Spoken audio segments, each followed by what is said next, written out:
ഈ സമ്മേളനത്തിൻ്റെ അധ്യക്ഷൻ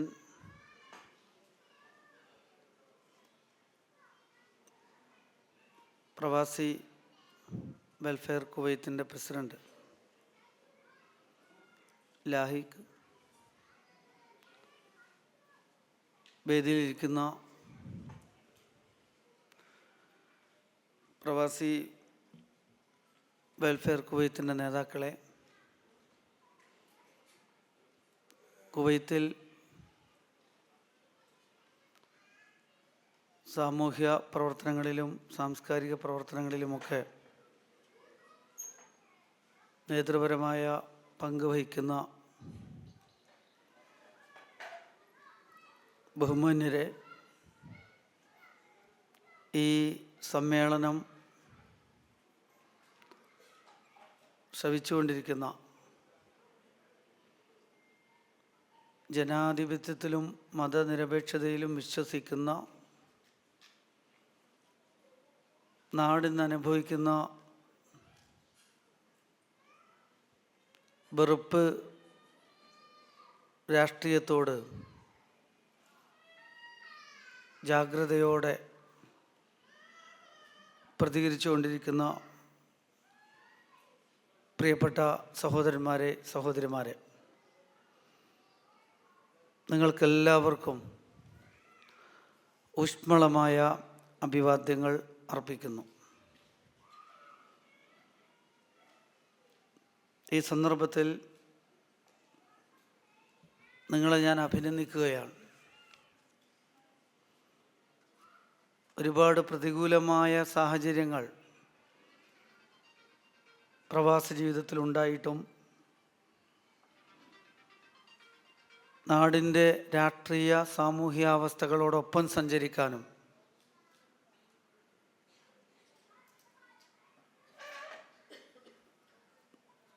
നാടിൻ്റെ ചലനങ്ങളെ നിരീക്ഷിച്ച് നമ്മുടെ രാഷ്ട്രശില്പികൾ സ്വപ്നം കണ്ട ആ ഒരു രാജ്യം നിലനിൽക്കണമെന്ന് ആഗ്രഹിച്ചുകൊണ്ട് എവിടെയാണോ ഉള്ളത്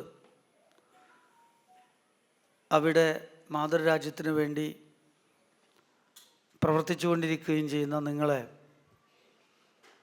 ഞാൻ പ്രത്യേകം അഭിനന്ദിക്കുകയാണ്.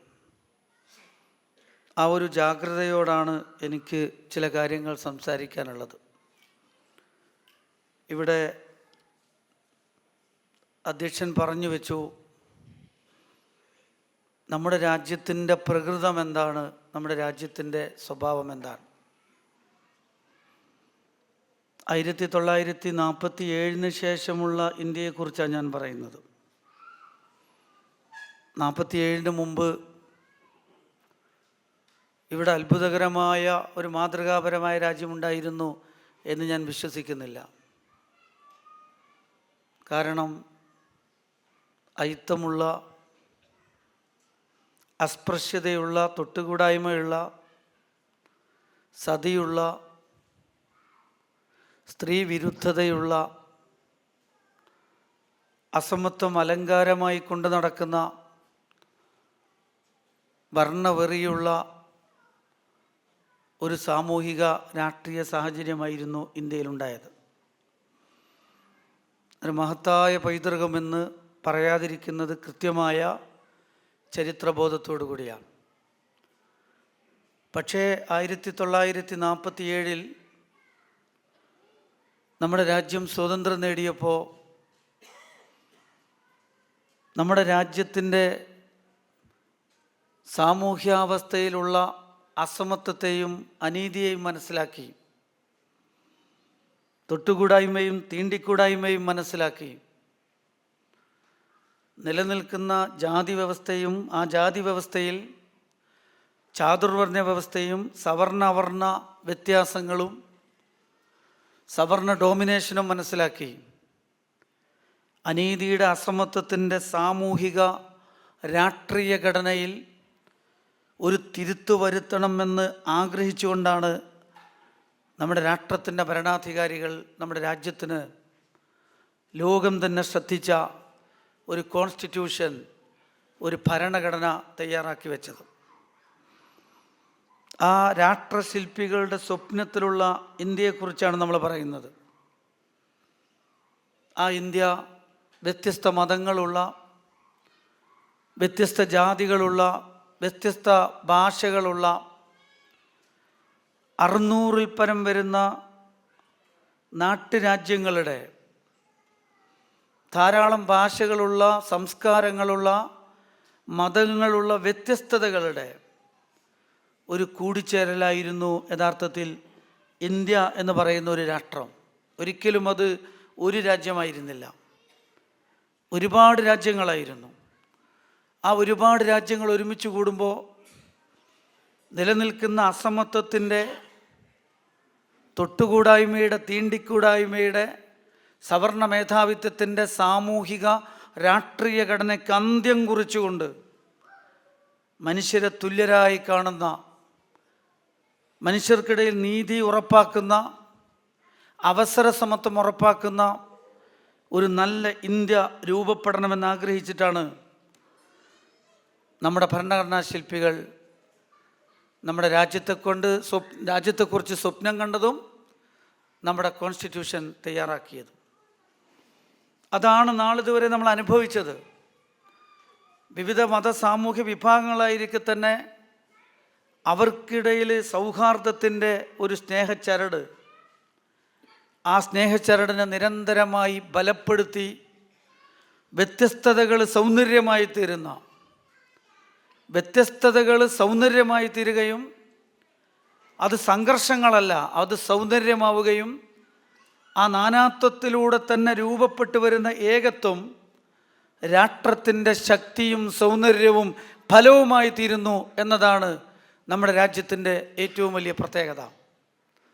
പക്ഷേ നമുക്ക് അന്ന് തന്നെ അറിയാം, 1925 രൂപീകൃതമായ RSS എന്ന് പറയുന്ന ഇന്ത്യൻ ഫാഷിസത്തെ, വംശീയതയെ പ്രതിനിധീകരിക്കുന്ന ആ വംശീയ പ്രസ്ഥാനം, വർഗീയ പ്രസ്ഥാനം, വർഗീയത എന്ന് പറയുന്നത് പോരാ, വംശീയ പ്രസ്ഥാനം, ആ വംശീയ പ്രസ്ഥാനം അന്ന് തന്നെ ഇതിനെതിരായിരുന്നു. അതുകൊണ്ട് തന്നെ ഈ സ്വാതന്ത്ര്യ സമര പോരാട്ടങ്ങളെ ഒറ്റുകൊടുക്കുന്നവരായിരുന്നു അവർ. അതുകൊണ്ടാണ് സ്വതന്ത്ര ഇന്ത്യ ആദ്യം തന്നെ ഈ രാഷ്ട്രത്തിൻ്റെ പിതാവിൻ്റെ നെഞ്ചത്തേക്ക് വെടിയുതിർത്തുകൊണ്ട് ഗാന്ധിജിയെ എന്തുകൊണ്ട് RSSകാരനായ ഗോഡ്സെ കൊന്നു എന്ന ചോദ്യത്തിൻ്റെ ഉത്തരം ഗാന്ധിജി വ്യത്യസ്തരായ മതസമൂഹങ്ങൾക്കിടയിൽ സൗഹാർദ്ദത്തിന് ശ്രമിച്ചു എന്നുള്ളതാണ്. വ്യത്യസ്തരായ മതസമൂഹങ്ങൾക്കിടയിൽ സൗഹാർദ്ദത്തിന് ശ്രമിച്ചതുകൊണ്ടുകൂടിയാണ് ഗാന്ധിജിയെ അവർ വെടിവെച്ച് കൊന്നത്. അല്ലെങ്കിൽ ഗാന്ധിജിയെ വെടിവെച്ച് കൊല്ലേണ്ടതില്ല. ഇന്നവർ ഹിന്ദുത്വത്തെക്കുറിച്ചും ഹിന്ദുമതത്തെക്കുറിച്ചും സംസാരിക്കുന്നു. യഥാർത്ഥത്തിൽ RSSോ അതിൻ്റെ തലച്ചോറുകളോ അതിൻ്റെ രചനകളോ പരിശോധിച്ചാൽ നമുക്ക് മനസ്സിലാക്കാൻ സാധിക്കും, അവരൊരിക്കലും തന്നെ മതവിശ്വാസികൾ പോലുമായിരുന്നില്ല. അതേ സന്ദർഭത്തിൽ ഗാന്ധിജി നല്ലൊരു മതവിശ്വാസിയായിരുന്നു. നല്ലൊരു മതവിശ്വാസിയായ ഗാന്ധിജിയെ എന്തിനാണ് വെടിവെച്ച് കൊന്നത്? അത് അവരുടെ വംശീയ രാഷ്ട്രീയത്തിനെതിരായിരുന്നു, വർഗീയതക്കെതിരായിരുന്നു, മനുഷ്യർക്കിടയിൽ വിഭജനമുണ്ടാക്കുന്നതിനെതിരായിരുന്നു. അതുകൊണ്ടാണ് അവർ ഗാന്ധിജിയെ കൊന്നത്. അന്നവർ ലക്ഷ്യം വെച്ചതാണ് 100 വർഷം പൂർത്തീകരിക്കുമ്പോൾ ഇന്ത്യ എന്ന് പറയുന്ന ഈ രാജ്യത്ത് ഒരൊറ്റ സംസ്കാരത്തിൽ, ഒരു ഭാഷയിൽ, ഒരു മതത്തിൻ്റെ മറവിൽ ഒരു രാഷ്ട്രം രൂപീകരിക്കണമെന്ന് അന്നവർ തീരുമാനിച്ചു വെച്ചതാണ്. അവർ ആ രാഷ്ട്രത്തിന് നേരത്തെ ഇട്ട പേരാണ് ഹിന്ദുത്വം എന്നുള്ളത്. ഹിന്ദുമതവുമായിട്ടൊരു ബന്ധവുമില്ല. കാരണം നമുക്കറിയാം, ഇവിടെ ഹിന്ദുമതമല്ല ഉള്ളത്, ഇവിടെ ഉള്ളത് നൂറുകണക്കിന് ജാതികളാണ്. ആ നൂറുകണക്കിന് ജാതികൾക്ക് അവരുടേതായ വിശ്വാസമുണ്ട്, ആചാരമുണ്ട്, സംസ്കാരമുണ്ട്, അനുഷ്ഠാനങ്ങളുണ്ട്. എന്നാൽ RSS പ്രതിനിധീകരിക്കുന്നത് ആര്യവംശീയതയാണ്. ആര്യവംശീയതയുടെ ഗ്രന്ഥങ്ങളൊക്കെ സംസ്കൃതത്തിലാണ്. സംസ്കൃതത്തിലുള്ള വേദങ്ങളിലൊന്നും തന്നെ പ്രതിഷ്ഠകളില്ല. നമ്മുടെ നാട്ടിൽ കാണുന്ന പ്രാദേശികമായ വിശ്വാസങ്ങളോ പ്രതിഷ്ഠകളോ ആചാരങ്ങളോ അനുഷ്ഠാനങ്ങളോ ഇല്ല. പകരം ഈ രാജ്യത്ത് അടിസ്ഥാന വർഗമായി ജീവിച്ചിരുന്ന ദ്രാവിഡ സമൂഹത്തെ കൊന്നൊടുക്കാനുള്ള ആഹ്വാനമാണ് സംസ്കൃത വേദത്തിലുള്ളത്. ആര്യവിശുദ്ധിയെക്കുറിച്ചാണ്, അതിൻ്റെ വംശവിശുദ്ധിയെക്കുറിച്ചാണ്. അങ്ങനെ ഈ രാജ്യത്ത് നിലനിൽക്കുന്ന ദ്രാവിഡ സമൂഹത്തെ കൊന്നൊടുക്കിയിട്ടാണ് ആര്യവംശീയത ഈ രാജ്യത്ത് സ്ഥാപിതമായത്. ആ ആര്യവംശീയതയാണ് അധിനിവേശം നടത്തിയ ആര്യവംശീയതയെ പ്രതിനിധീകരിക്കുന്നവരാണ് RSSകാർ. ഇന്നവർ ഹിന്ദുമതത്തെക്കുറിച്ച് സംസാരിക്കുന്നു. അവരതിൻ്റെ ആളുകളല്ല. ഇന്ന് വ്യത്യസ്തമായ വിശ്വാസങ്ങളെയും സംസ്കാരങ്ങളെയും പ്രതിഷ്ഠകളെയും ആചാരങ്ങളെയും അനുഷ്ഠാനങ്ങളെയും ബുദ്ധ മതാനുയായികളുടെ ക്ഷേത്രങ്ങളെയും മോഷ്ടിച്ച് അപഹരിച്ച് അതെല്ലാം ചേർന്നൊരു സംസ്കാരത്തെക്കുറിച്ച് പറയുന്ന ഇന്ത്യയെ വിഴുങ്ങുന്ന സാംസ്കാരിക ഫാഷിസം, ആ ഭീകരമായ സാംസ്കാരിക ഫാഷിസമാണ് ഇന്ന് ഇന്ത്യയിൽ മനുഷ്യരെ വിഭജിച്ചു കൊണ്ടിരിക്കുന്നത്. We or our nation defined. ഇതാണ് അവരുടെ അടിസ്ഥാന അവരുടെ രാഷ്ട്രത്തെക്കുറിച്ചും ദേശീയതയെക്കുറിച്ചും അവർ നിർവചിച്ചിട്ടുള്ള പുസ്തകമാണ് we or our nation defined. ഞാൻ ഇത്ര വിശദമായിട്ട് പറയുന്നത് നമ്മുടെ രാജ്യമെന്ന് അനുഭവിക്കുന്ന വെറുപ്പിൻ്റെ, വിദ്വേഷത്തിൻ്റെ, സംശയത്തിൻ്റെ, അങ്ങനെ അസമാധാനത്തിൻ്റെ, പരസ്പരം വ്യത്യസ്തതകൾ ഒരുമിച്ച് ചേർന്ന് സന്തോഷത്തോടുകൂടി ദുഃഖങ്ങളിലും സന്തോഷങ്ങളിലും ഒരുമിച്ചിരുന്ന് നമ്മളങ്ങനെ ജീവിച്ചു കൊണ്ടിരിക്കുമ്പോൾ നമുക്കിടയിൽ വെറുപ്പും വിദ്വേഷവും സൃഷ്ടിച്ചുകൊണ്ട് ശത്രുക്കളാക്കി മാറ്റുന്ന ഈ ആദർശത്തെക്കുറിച്ച് അറിയാതെ ഈ അപകടകരമായ ഈ വംശീയ രാഷ്ട്രീയത്തെ നമുക്ക് പിഴുതെറിയാൻ സാധിക്കില്ല. പരമ്പരാഗത രാഷ്ട്രീയ പാർട്ടികൾ അതിനെ അഡ്രസ് ചെയ്തില്ല. അവർ പൊളിറ്റിക്കൽ ഫാഷിസത്തെയാണ് അഡ്രസ് ചെയ്തത്, അധികാരത്തിൽ നിന്ന് പുറത്താക്കുക. വെൽഫെയർ പാർട്ടി ഓഫ് ഇന്ത്യ, നമ്മൾ മനസ്സിലാക്കണം, welfare party of India address ചെയ്യുന്നത് പൊളിറ്റിക്കൽ ഫാഷിസത്തെക്കാളും കൾച്ചറൽ ഫാഷിസത്തെയാണ്. കൾച്ചറൽ ഫാഷിസത്തെയാണ്. കാരണം അത് ഭരണം മാറിയാലും ഫാഷിസം ഇവിടെ പ്രവർത്തിക്കും എന്നുള്ളതാണ്. ഭരണം മാറിയാലും ഫാഷിസം ഇവിടെ പ്രവർത്തിക്കും. അങ്ങനെ അവർ പറഞ്ഞു വെച്ചിട്ടുള്ളത്, അവരുടെ രാഷ്ട്രസങ്കല്പം മുസ്ലിങ്ങളില്ലാത്ത ഇന്ത്യ, ക്രിസ്ത്യാനികളില്ലാത്ത ഇന്ത്യ, കമ്മ്യൂണിസ്റ്റുകൾ ഇല്ലാത്ത ഇന്ത്യ, അവർണർ മുഴുവനും അടിമകളാക്കപ്പെടുന്ന ഇന്ത്യ, പട്ടികജാതി പട്ടിക വിഭാഗക്കാർ, ഷെഡ്യൂൾഡ് കാസ്റ്റ്, ഷെഡ്യൂൾഡ് ട്രൈബ് അടിമകളാക്കപ്പെടുന്ന ഇന്ത്യ. അവർ പുറത്തു പോകേണ്ടതില്ല. കാരണം ഗോ ബ്രാഹ്മണേഭ്യ സുഖമസ്തു നിത്യം ലോകോ സമസ്തു സുഖിനോ ഭവന്തു. പലപ്പോഴും ഞാനൊക്കെ എൻ്റെ വിദ്യാർത്ഥി കാലഘട്ടത്തിൽ ഇന്ത്യയെക്കുറിച്ചുള്ള സ്വപ്നങ്ങൾ പറയുമ്പോൾ പ്രഭാഷണങ്ങളിലൊക്കെ ഒരു മേമ്പൊടിക്ക് ചേർക്കുന്ന ശ്ലോകമാണ് ലോകോ സമസ്തോ സുഖിനോ ഭവന്തു, അല്ലേ? സമസ്ത ലോകത്തിനും സുഖമുണ്ടാവട്ടെ. എപ്പോൾ നമ്മൾ വിചാരിക്കും അതാണ് വലിയ കാര്യം, സമസ്ത ലോകത്തിന് സുഖമുണ്ടാവും? ഉണ്ടാവില്ല. ഗോ ബ്രാഹ്മണേഭ്യ സുഖമസ്തു നിത്യം. പശുവിന് സുഖമുണ്ടാവട്ടെ, ബ്രാഹ്മണന് സുഖമുണ്ടാവട്ടെ. ബ്രാഹ്മണന് പാലും തൈരും എല്ലാം കൊടുക്കുന്ന പശുവിനും ബ്രാഹ്മണനും സുഖമാവട്ടെ, എങ്കിൽ ലോകോ സമസ്തോ സുഖിനോ ഭവന്തു. അപ്പോൾ സമസ്ത ലോകത്തിൻ്റെ സുഖത്തെക്കുറിച്ചുള്ള കാഴ്ചപ്പാട് അത് ബ്രാഹ്മണൻ്റെ സുഖത്തെക്കുറിച്ചും പശുവിൻ്റെ സുഖത്തെക്കുറിച്ചുമാണ്. അതാണ് പശുവിന് പ്രാധാന്യമുണ്ടാകുന്നത്. എന്നാൽ ഇവിടെയുള്ള പട്ടികജാതി പട്ടിക വിഭാഗം, അവർക്ക് വഴി നടക്കാൻ പാടില്ല, പഠിക്കാൻ പാടില്ല, ഭൂവുടമാവകാശം പാടില്ല, ഉദ്യോഗം പാടില്ല, അധികാരം പാടില്ല. അവർ അടിമകളായിട്ട് ജീവിക്കണം. അതാണ് രാഷ്ട്രസങ്കല്പം. അവർ അടിമകളായിട്ട് ജീവിക്കണം. ചാതുർവർണ്ണ വ്യവസ്ഥയ്ക്ക് പുറത്തുള്ളവരാണ്. ഈഴവ കമ്മ്യൂണിറ്റി അവർണ സമൂഹമാണ്. ഇന്ന് കേരളത്തിൽ അത്യാവശ്യം ഈ സംവരണത്തിലൂടെ അത്യാവശ്യം അഭിവൃദ്ധിപ്പെട്ടൊരു കമ്മ്യൂണിറ്റിയാണ് ഈഴവ കമ്മ്യൂണിറ്റി. ആ സമുദായം പോലും ചാതുർവർണ്ണ വ്യവസ്ഥയിലില്ല, അതിന് പുറത്താണവർ. അവർണരാക്കിയിട്ടാണ് അവരെ കാണുന്നത്. സവർണ മേധാവിത്വം മനുഷ്യരായിട്ട് പോലും അംഗീകരിച്ചിട്ടില്ല. പട്ടികജാതി പട്ടിക വിഭാഗക്കാരോ, അവർ പാടത്ത് പണിയെടുത്തോളണം, അവരൊരിക്കലും ഭൂവുടമകളാവരുത്. എന്നിട്ട് പറഞ്ഞു, നിങ്ങളൊക്കെ മുജ്ജന്മ പാപികളാണ്, അതുകൊണ്ട് അനുഭവിച്ചോളണം. കഴിഞ്ഞ ജന്മത്തിൻ്റെ കുറ്റമാണ്. ഇങ്ങനെ വിശ്വാസപരമായും മതപരമായും അടിത്തറകൾ ഉണ്ടാക്കി ഇവിടെയുള്ള മനുഷ്യരെ വിഭജിക്കുന്ന പ്രത്യയശാസ്ത്രമാണ് RSS പ്രതിനിധീകരിക്കുന്ന പ്രത്യയശാസ്ത്രം.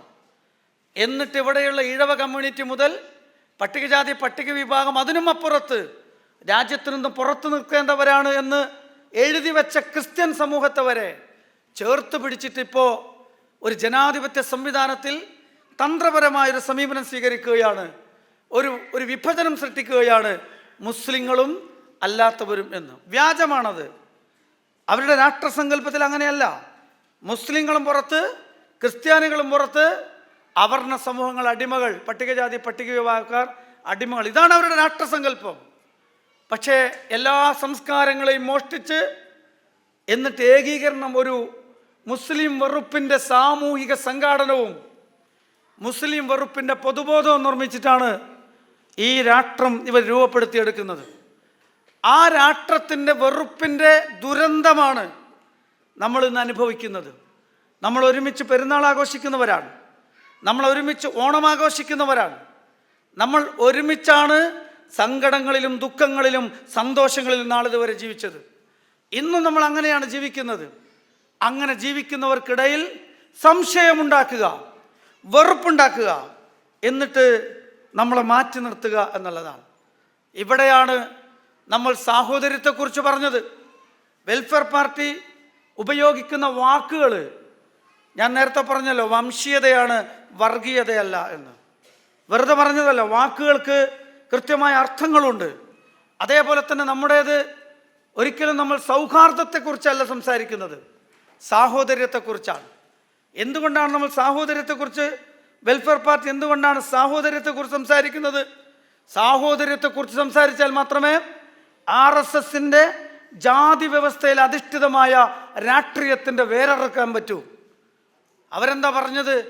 ആരും സഹോദരന്മാരല്ല, ചിലർക്ക് ചിലരേക്കാൾ ജന്മം കൊണ്ട് മഹത്വമുണ്ട്, ജന്മം കൊണ്ട് ചിലർക്ക് മഹത്വമുണ്ട്, ആരും തുല്യരല്ല, ഉയർന്ന ജാതി താഴ്ന്ന ജാതിയൊക്കെ ഉണ്ട്.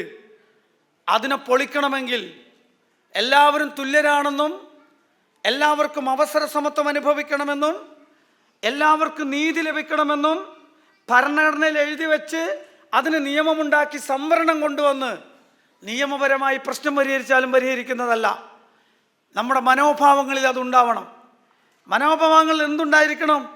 ഞങ്ങളൊരു അച്ഛൻ്റെയും അമ്മൻ്റെയും മക്കളാണ്, ഞങ്ങളൊരു അച്ഛൻ്റെയും അമ്മയുടെയും മക്കളാണ്, ഞങ്ങളൊരു ഉമ്മയുടെയും ഉപ്പയുടെയും മക്കളാണ്.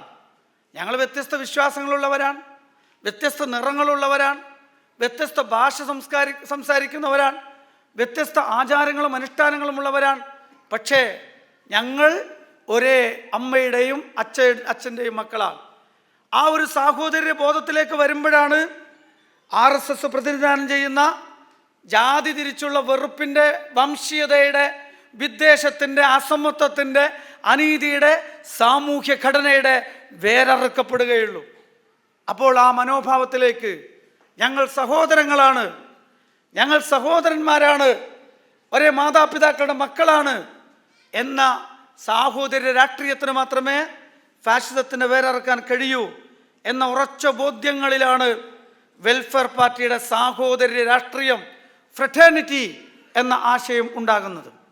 അതുകൊണ്ടാണ് അംബേദ്കറും അബുൽ കലാം ആസാദും നെഹ്റുവുമൊക്കെ നമ്മുടെ ഭരണഘടനയെക്കുറിച്ച് അതിൻ്റെ അസംബ്ലിയിൽ ഡിസ്കഷൻ ചർച്ചകൾ വരുമ്പോൾ ആ ചർച്ചകളിൽ നമ്മുടെ ഭരണഘടനയുടെ പ്രിയാമ്പിളിൽ ഫ്രറ്റേണിറ്റി എന്ന് പറയുന്നൊരാശയം ഉണ്ടായത്. നമ്മുടെ ഭരണഘടനയുടെ പ്രിയാമ്പിളിൽ social justice, social equality, liberty, fraternity, ഈ ആശയങ്ങൾ ഉണ്ടായത് എന്തിനാ? എന്താ? നീതി എന്ന് പറഞ്ഞാൽ പോരെ, ജസ്റ്റിസ് എന്ന് പറഞ്ഞാൽ പോരെ, സമത്വം, ഇക്വാലിറ്റി എന്ന് പറഞ്ഞാൽ പോരാ, സോഷ്യൽ ജസ്റ്റിസ് എന്ന് പറയണം, സോഷ്യൽ ഇക്വാലിറ്റി എന്ന് പറയണം. കാരണം എന്താ? ഇവിടെയുള്ളത് സാമൂഹ്യ അസമത്വമാണ്, സാമൂഹ്യ അനീതിയാണ്.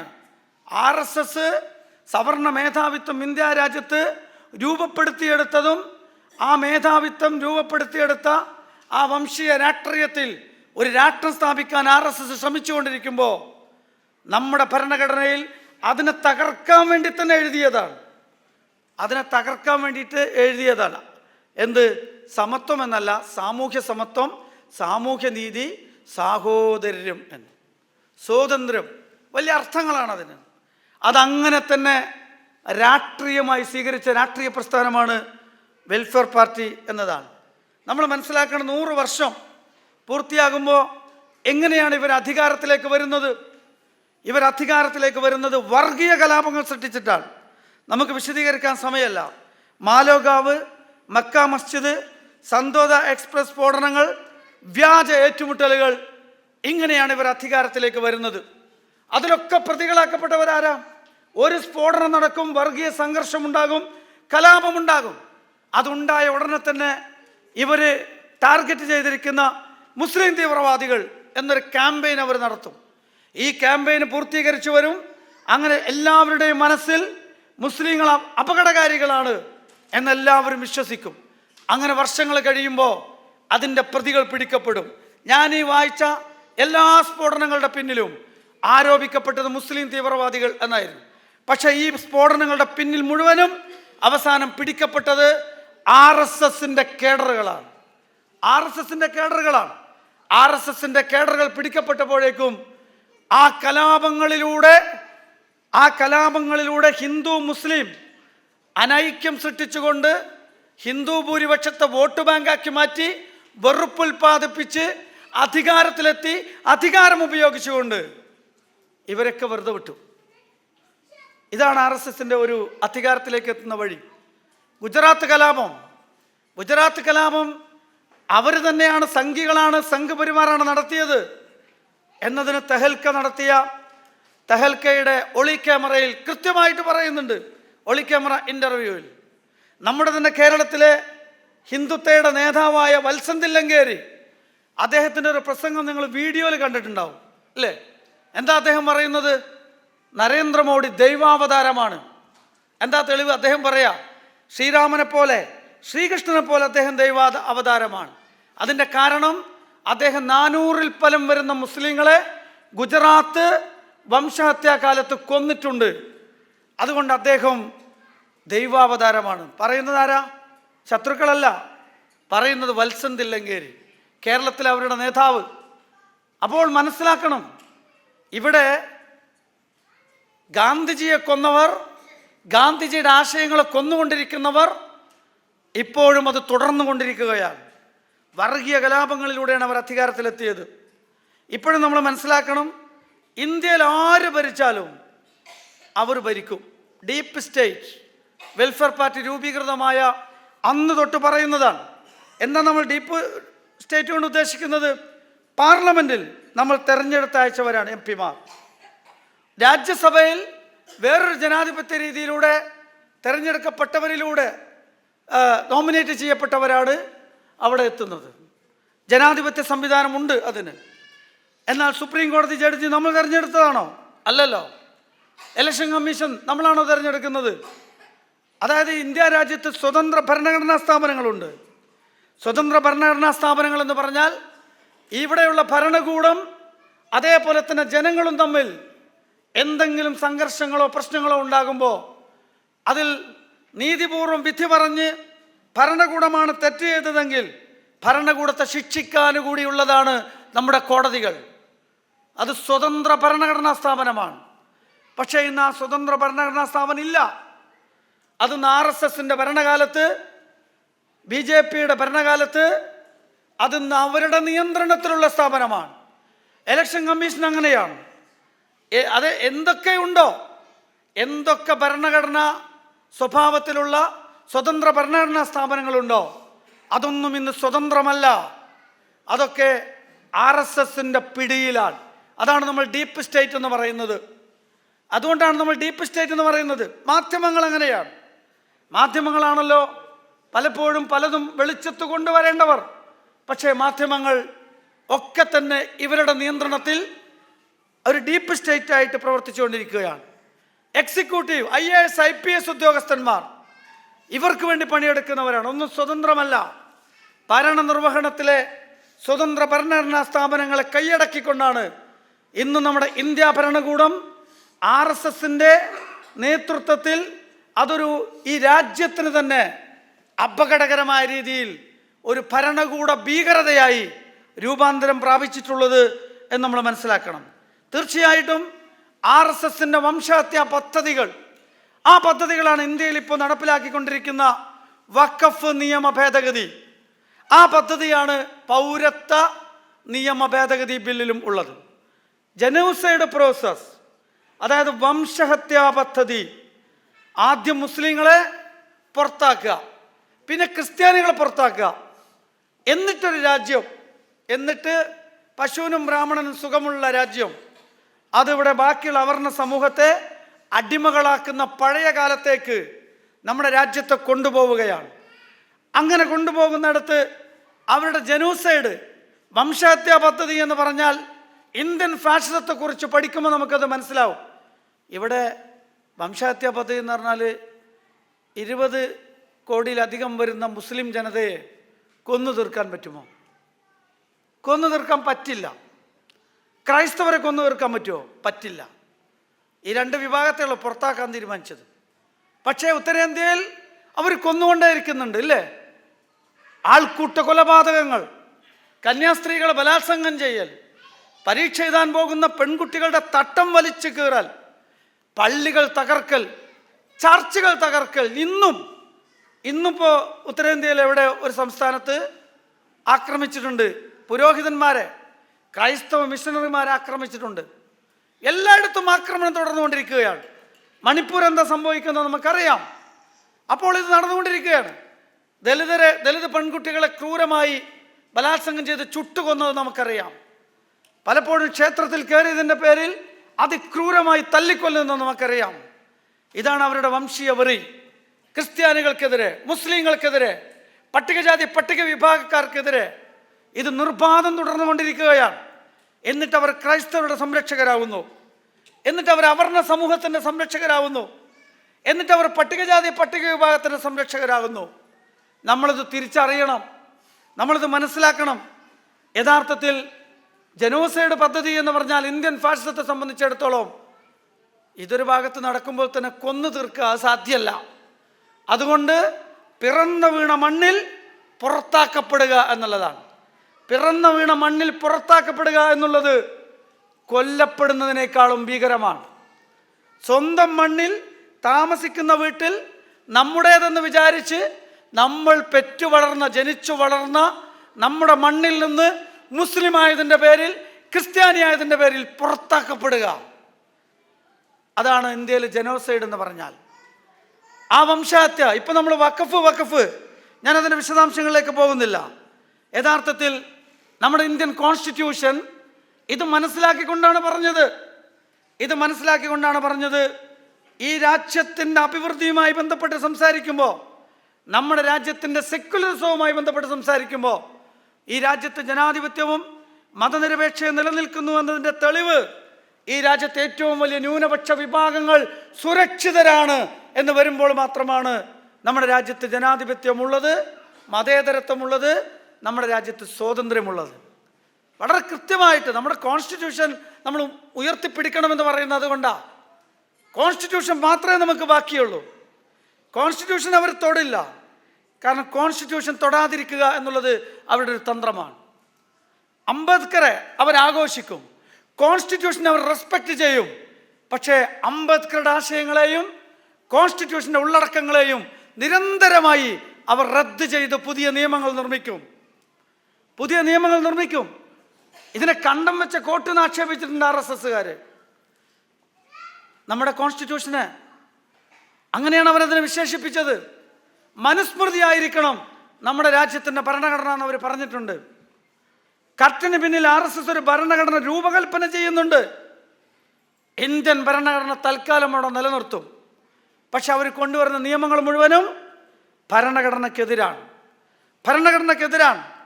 എന്താണെന്ന് വഖഫ് നിയമം തന്നെ എടുക്കാം. ഓരോ സമുദായങ്ങൾക്കും, ഓരോ മതങ്ങൾക്കും വ്യത്യസ്തതകളെ സൗഹാർദ്ദത്തിലും സ്നേഹത്തിലും ചേർത്ത് നിർത്തുന്നതാണ് നമ്മുടെ ഭരണഘടനയുടെ തത്വങ്ങൾ. ഇത് വംശഹത്യാ പദ്ധതി എന്ന് പറഞ്ഞാൽ കൊന്നു തീർക്കാൻ കഴിയാത്തവരെ അരക്ഷിതാവസ്ഥയിലേക്ക്, അവരുടെ ഈ മണ്ണുമായിട്ടുള്ള പൊക്കിൾക്കൊട് ബന്ധം മുറിച്ചു മാറ്റി അഭയാർത്ഥി ക്യാമ്പുകളിലേക്ക് പറഞ്ഞയക്കുന്നതിനാണ് ഇന്ന് ഇന്ത്യൻ ഫാഷിസത്തെക്കുറിച്ച് പറയുമ്പോൾ ജനൂസൈഡ് എന്ന് പറയാം. അതന്നെ വംശഹത്യ. അതായത് സെൽഫ് ഡിറ്റർമിനേഷൻ. ഓരോ കമ്മ്യൂണിറ്റിക്കും, ഓരോ സമുദായത്തിനും സ്വയം നിർണയാവകാശമുണ്ട്. ആ സ്വയം നിർണയാവകാശവുമായിട്ടാണ് വഖഫ് ഭൂമിക്ക് ബന്ധമുള്ളത്, വഖഫ് ബോർഡിന് ബന്ധമുള്ളത്, വഖഫ് നിയമത്തിന് ബന്ധമുള്ളത്. അത് തീർച്ചയായിട്ടും ഓരോ സമുദായത്തിൻ്റെയും നിർണായകമായ അവരുടെ സ്വയം നിർണായകമായ അവകാശമാണ്. അതിനും അപ്പുറത്ത് ഓരോ സമുദായത്തിൻ്റെയും സാംസ്കാരികവും സാമൂഹ്യവുമായ നിലനിൽപ്പ് എന്ന് പറയുന്ന ഇന്ത്യൻ കോൺസ്റ്റിറ്റ്യൂഷൻ ഉറപ്പു നൽകുന്ന ഒരു വലിയ അടിസ്ഥാന തത്വമാണ്. അതാണ് ഇതിലൂടെ ഇല്ലാതാക്കുന്നത്. നമ്മുടെ കോൺസ്റ്റിറ്റ്യൂഷൻ ആർട്ടിക്കിൾ 21, 22, 26, 28, 29, 30 മതവിശ്വാസം, മതസ്വാതന്ത്ര്യം, മതപ്രചാരണത്തിനുള്ള സ്വാതന്ത്ര്യം, സാംസ്കാരികമായും ആചാരപരമായും അനുഷ്ഠാനപരമായും അവർക്ക് നിലനിൽക്കാനുള്ള സ്വാതന്ത്ര്യം, വിശ്വാസപരമായ സ്വത്തുക്കൾ, അവരുടെ സ്ഥാപനങ്ങൾ, സമ്പത്ത് ഒക്കെ സംരക്ഷിക്കാനുള്ള സ്വാതന്ത്ര്യം. ആ സ്വാതന്ത്ര്യം ഭരണഘടന അനുവദിച്ചത് കൊണ്ടാണ് ഇവിടെ ക്രിസ്ത്യാനികൾക്കും മുസ്ലിങ്ങൾക്കും ഇവിടെയുള്ള വ്യത്യസ്ത ജാതി സമൂഹങ്ങൾക്കും ഗോത്ര വിഭാഗങ്ങളായ ആദിവാസി സമൂഹത്തിനും അവരുടേതായ നിയമങ്ങളും വ്യവസ്ഥകളും നമ്മുടെ കോൺസ്റ്റിറ്റ്യൂഷൻ അതാണ് ഇന്ത്യ. ആ വ്യത്യസ്തതകളാണ് ഇന്ത്യ എന്ന് പറയുന്നത്. നിങ്ങൾ ആലോചിക്കണം, എങ്ങനെയാണ് മുസ്ലിം സമുദായത്തെ പുറത്താക്കുക എന്നുള്ള നമ്മുടെ കോൺസ്റ്റിറ്റ്യൂഷൻ എന്താ? നമ്മുടെ കോൺസ്റ്റിറ്റ്യൂഷൻ എന്ന് പറഞ്ഞാൽ ഇൻക്ലൂസീവ് ഡെമോക്രസിയാണ്. ഇൻക്ലൂസീവ് ഡെമോക്രസി, ഉൾക്കൊള്ളുക, എല്ലാവരെയും ഉൾക്കൊള്ളുക. എന്തൊക്കെ ജാതി മതം ഉണ്ടായിക്കോട്ടെ എല്ലാവരെയും ഉൾക്കൊള്ളുക, അതാണ് നമ്മുടെ കോൺസ്റ്റിറ്റ്യൂഷൻ. പക്ഷേ RSSന്റെ തീരുമാനം എക്സ്ക്ലൂഷൻ എന്നുള്ളതാണ്, പുറത്താക്കുക എന്നുള്ളതാണ്. അതോടുകൂടി ഇന്ത്യൻ ഭരണഘടന റദ്ദായി. എക്സ്ക്ലൂഷൻ, മുസ്ലിങ്ങളെ പുറത്താക്കുക, അത് ഓരോ കാര്യത്തിലുണ്ട്. ഇതിലെങ്ങനെ പുറത്താക്കപ്പെടുന്നത്? ഇവിടെ ക്രിസ്ത്യൻ മതത്തിന്, സിഖ് മതത്തിന്, ഹിന്ദുക്കൾക്ക്, അങ്ങനെയുള്ള ഓരോ മതവിഭാഗങ്ങൾക്കും സ്വന്തമായ നിയമങ്ങളുണ്ട്. ഈ വഖഫ് മാത്രമല്ല, എല്ലാവർക്കും അവരുടെ സ്വത്തുമായും അവരുടെ വിശ്വാസവും സംസ്കാരവും അതിൻ്റെ അഭിവൃദ്ധിയുമായി ബന്ധപ്പെട്ട നിയമങ്ങളുണ്ട്. ആ നിയമങ്ങൾ അനുസരിച്ച് അതങ്ങനെ തന്നെ തുടരും. അത് മറ്റുള്ളവർ അതിൽ അധികാരത്തിൽ വരില്ല, ഗവൺമെൻറ് അതിൽ ഇടപെടില്ല. അത്തരം ബോർഡുകളിലും സംവിധാനങ്ങളിലും മറ്റുള്ളവർ വരില്ല, മറ്റു മതക്കാരുണ്ടാവില്ല. അതിൽ ആരാണോ വിശ്വസിക്കുന്നത് ആ വിശ്വാസം അനുസരിച്ച് ക്രിസ്ത്യാനികളാണെങ്കിൽ അങ്ങനെ, സിഖുകാരാണെങ്കിൽ അങ്ങനെ, ഹിന്ദുക്കളാണെങ്കിൽ അങ്ങനെ, അത് ഭംഗിയായിട്ട്. പക്ഷെ മുസ്ലിങ്ങൾക്ക് പാടില്ല, അവരിവിടുന്ന് പുറത്താക്കപ്പെടേണ്ടവരാണ്. മുസ്ലിങ്ങൾക്ക് പാടില്ല. അതാണ് വഖഫ് നിയമം. ഞാൻ മനസ്സിലാകുന്ന ഭാഷയെ പറയാം, ഞാൻ അതിൻ്റെ എല്ലാ ആർട്ടിക്കിളൊന്നും പറയുന്നില്ല. RSSന്റെ സിദ്ധാന്തവും വഖഫ് നിയമ ഭേദഗതിയും തമ്മിൽ ചേർത്ത് മനസ്സിലാക്കുക. എക്സ്ക്ലൂഷൻ, അപ്പോൾ എന്തൊക്കെ പ്രശ്നമുണ്ട്? ഒന്ന്, ഭരണഘടനാ വിരുദ്ധമാണ് എക്സ്ക്ലൂഷൻ.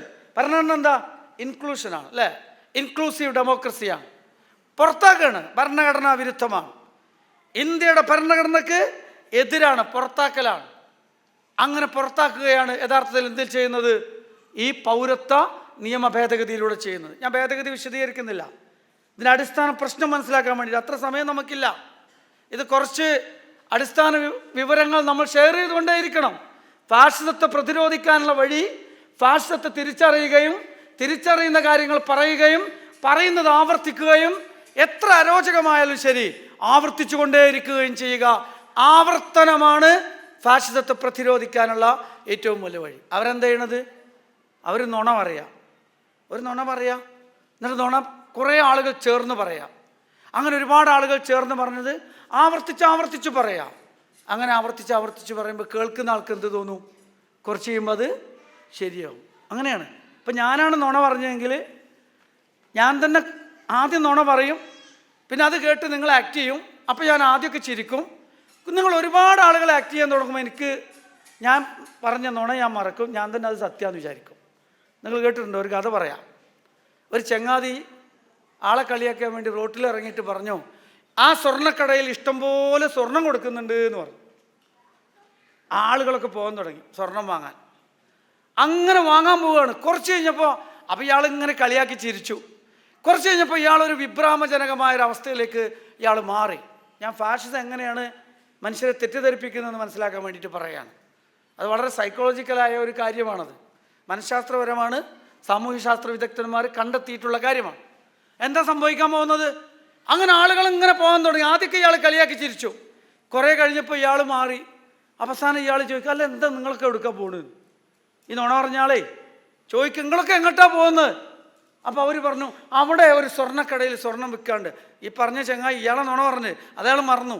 അവസാനം ഇയാൾ ഇവരൊപ്പം കൂടിയിട്ട് എങ്ങോട്ട് പോവുക? സ്വർണം വാങ്ങാൻ പോവുകയാണ്. നിങ്ങൾ ആലോചിച്ച് നോക്ക്, ഇതാണ് ഫാഷിസം. ഇതാണ് ഫാഷിസം. നിങ്ങൾ പഞ്ചാന്തര കഥയിൽ ആടിൻ്റെ കഥ കേട്ടിട്ടില്ലേ? കേട്ടിട്ടുണ്ടാവും അല്ലേ? ഒരാൾ ആടിനെ വാങ്ങി. ഫാഷിസത്തിൻ്റെ ഭീകരത മനസ്സിലാക്കാൻ വേണ്ടിയിട്ടാണ്. 4000 റുപ്യ, ഇപ്പം എത്ര ആടിന് വില എനിക്കറിയില്ല, കാശൊക്കെ കൊടുത്ത് ആടിനെ വാങ്ങി. 4-5 കള്ളന്മാർ കൂടി ആലോചിച്ചു. അമിത്ഷാ, നരേന്ദ്രമോദി അങ്ങനെ കൂട്ടണ്ട, 4-5 കൊള്ളക്കാർ അവർ ചേർന്ന് തീരുമാനിച്ചു ഈ ആടിനെ എന്തെങ്കിലും പൊക്കണം. അങ്ങനെ അവർ പ്ലാൻ ചെയ്തു. പ്ലാൻ ചെയ്തിട്ട് അവർ തീരുമാനിച്ചു 5 പോയിന്റിൽ വെച്ചിട്ട് ഇയാളെടുത്ത് ചെല്ലുക, എവിടേക്കാ പട്ടിണിയായിട്ട് പോകണമെന്ന് ചോദിക്കുക. തീരുമാനിച്ചു. ആദ്യത്തെ ആൾ വന്നിട്ട് ചെങ്ങാതി എവിടേക്കാ നീ പട്ടിണിയും കൊണ്ട് പോണ്? അപ്പോൾ ഇയാൾ പറഞ്ഞു, പോടാ അവിടുന്ന്, നീ പട്ടിണിയും കൊണ്ട് ഞാൻ കാശ് കൊടുത്ത് വാങ്ങി ആടാണ്. അതങ്ങനെ കഴിഞ്ഞു. കുറച്ച് കഴിഞ്ഞപ്പോൾ രണ്ടാമത്തെ കൊള്ളക്കാരൻ വന്നു. എങ്ങട്ടാ നീ പട്ടിണിയും കൊണ്ട് പോകുന്നതെന്ന് ചോദിച്ചു. അപ്പോൾ ഇയാൾക്ക് ചെറിയൊരു സംശയം. രണ്ടാമത്തെ ആൾ വന്നപ്പോൾ അപ്പോൾ ഇയാൾ ആടിൻ്റെ മുഖത്തൊക്കെ നോക്കി, അല്ല ആടന്നെയാണ് ഉറപ്പ് വരുത്തി. മനസ്സിലായോ? സ്റ്റാർട്ട് ചെയ്തില്ലേ പ്രശ്നം? ഓക്കെ. മൂന്നാമത്തെ ആൾ കുറച്ച് കഴിഞ്ഞപ്പോൾ മൂന്നാമത്തെ ആൾ ചോദിച്ചു, എങ്ങട്ടാ ചെങ്ങായി പട്ടിണിയും കൊണ്ട് പോകുന്നു ചോദിച്ചു. അപ്പോൾ ഇയാൾക്ക് ഏകദേശം ഇത് എന്തോ ഒരു കുഴപ്പമുണ്ടെന്ന് മനസ്സിലായി. 4-മത്തെ ആളും വന്ന് ചോദിച്ചു, എങ്ങട്ടാ ചെങ്ങായി പട്ടിണിയും കൊണ്ട് പോകുന്നു. 5-മത്തെ ആളും വന്ന് ചോദിച്ചു, എങ്ങട്ടാ. അതിലേക്ക് ഇയാൾക്ക് മനസ്സിലായി ഇത് പട്ടിയാണ്. അത് 5 ആളൊക്കെ വന്ന് ചോദിക്കല്ലേ. അവസാനം ഇയാൾ പട്ടിനെ ഉപേക്ഷിച്ച് ഇയാൾ പോയി. കള്ളന്മാർ 5 ആളും എന്ത് ചെയ്തു? ആടിനെയും കൊണ്ട് പോയി. ആടനെയാണ് വാങ്ങിയാക്കന്നെ. കുറച്ച് കഴിഞ്ഞപ്പോൾ പട്ടിയാന്ന് തോന്നുന്നു. ഇതുമാതിരിയാണ് നിരന്തരമായി പ്രചരിപ്പിക്കുകയാണ് അല്ലേ? നിരന്തരമായി പ്രചരിപ്പിക്കുകയാണ്. മുസ്ലിങ്ങൾക്കെതിരെ വെറുപ്പ്, കൊള്ളക്കാർ, അവർ അപകടകാരികൾ, അവർ അധികാരത്തിൽ വരും, എന്നിട്ട് നമ്മളെ വീട് നശിപ്പിക്കും.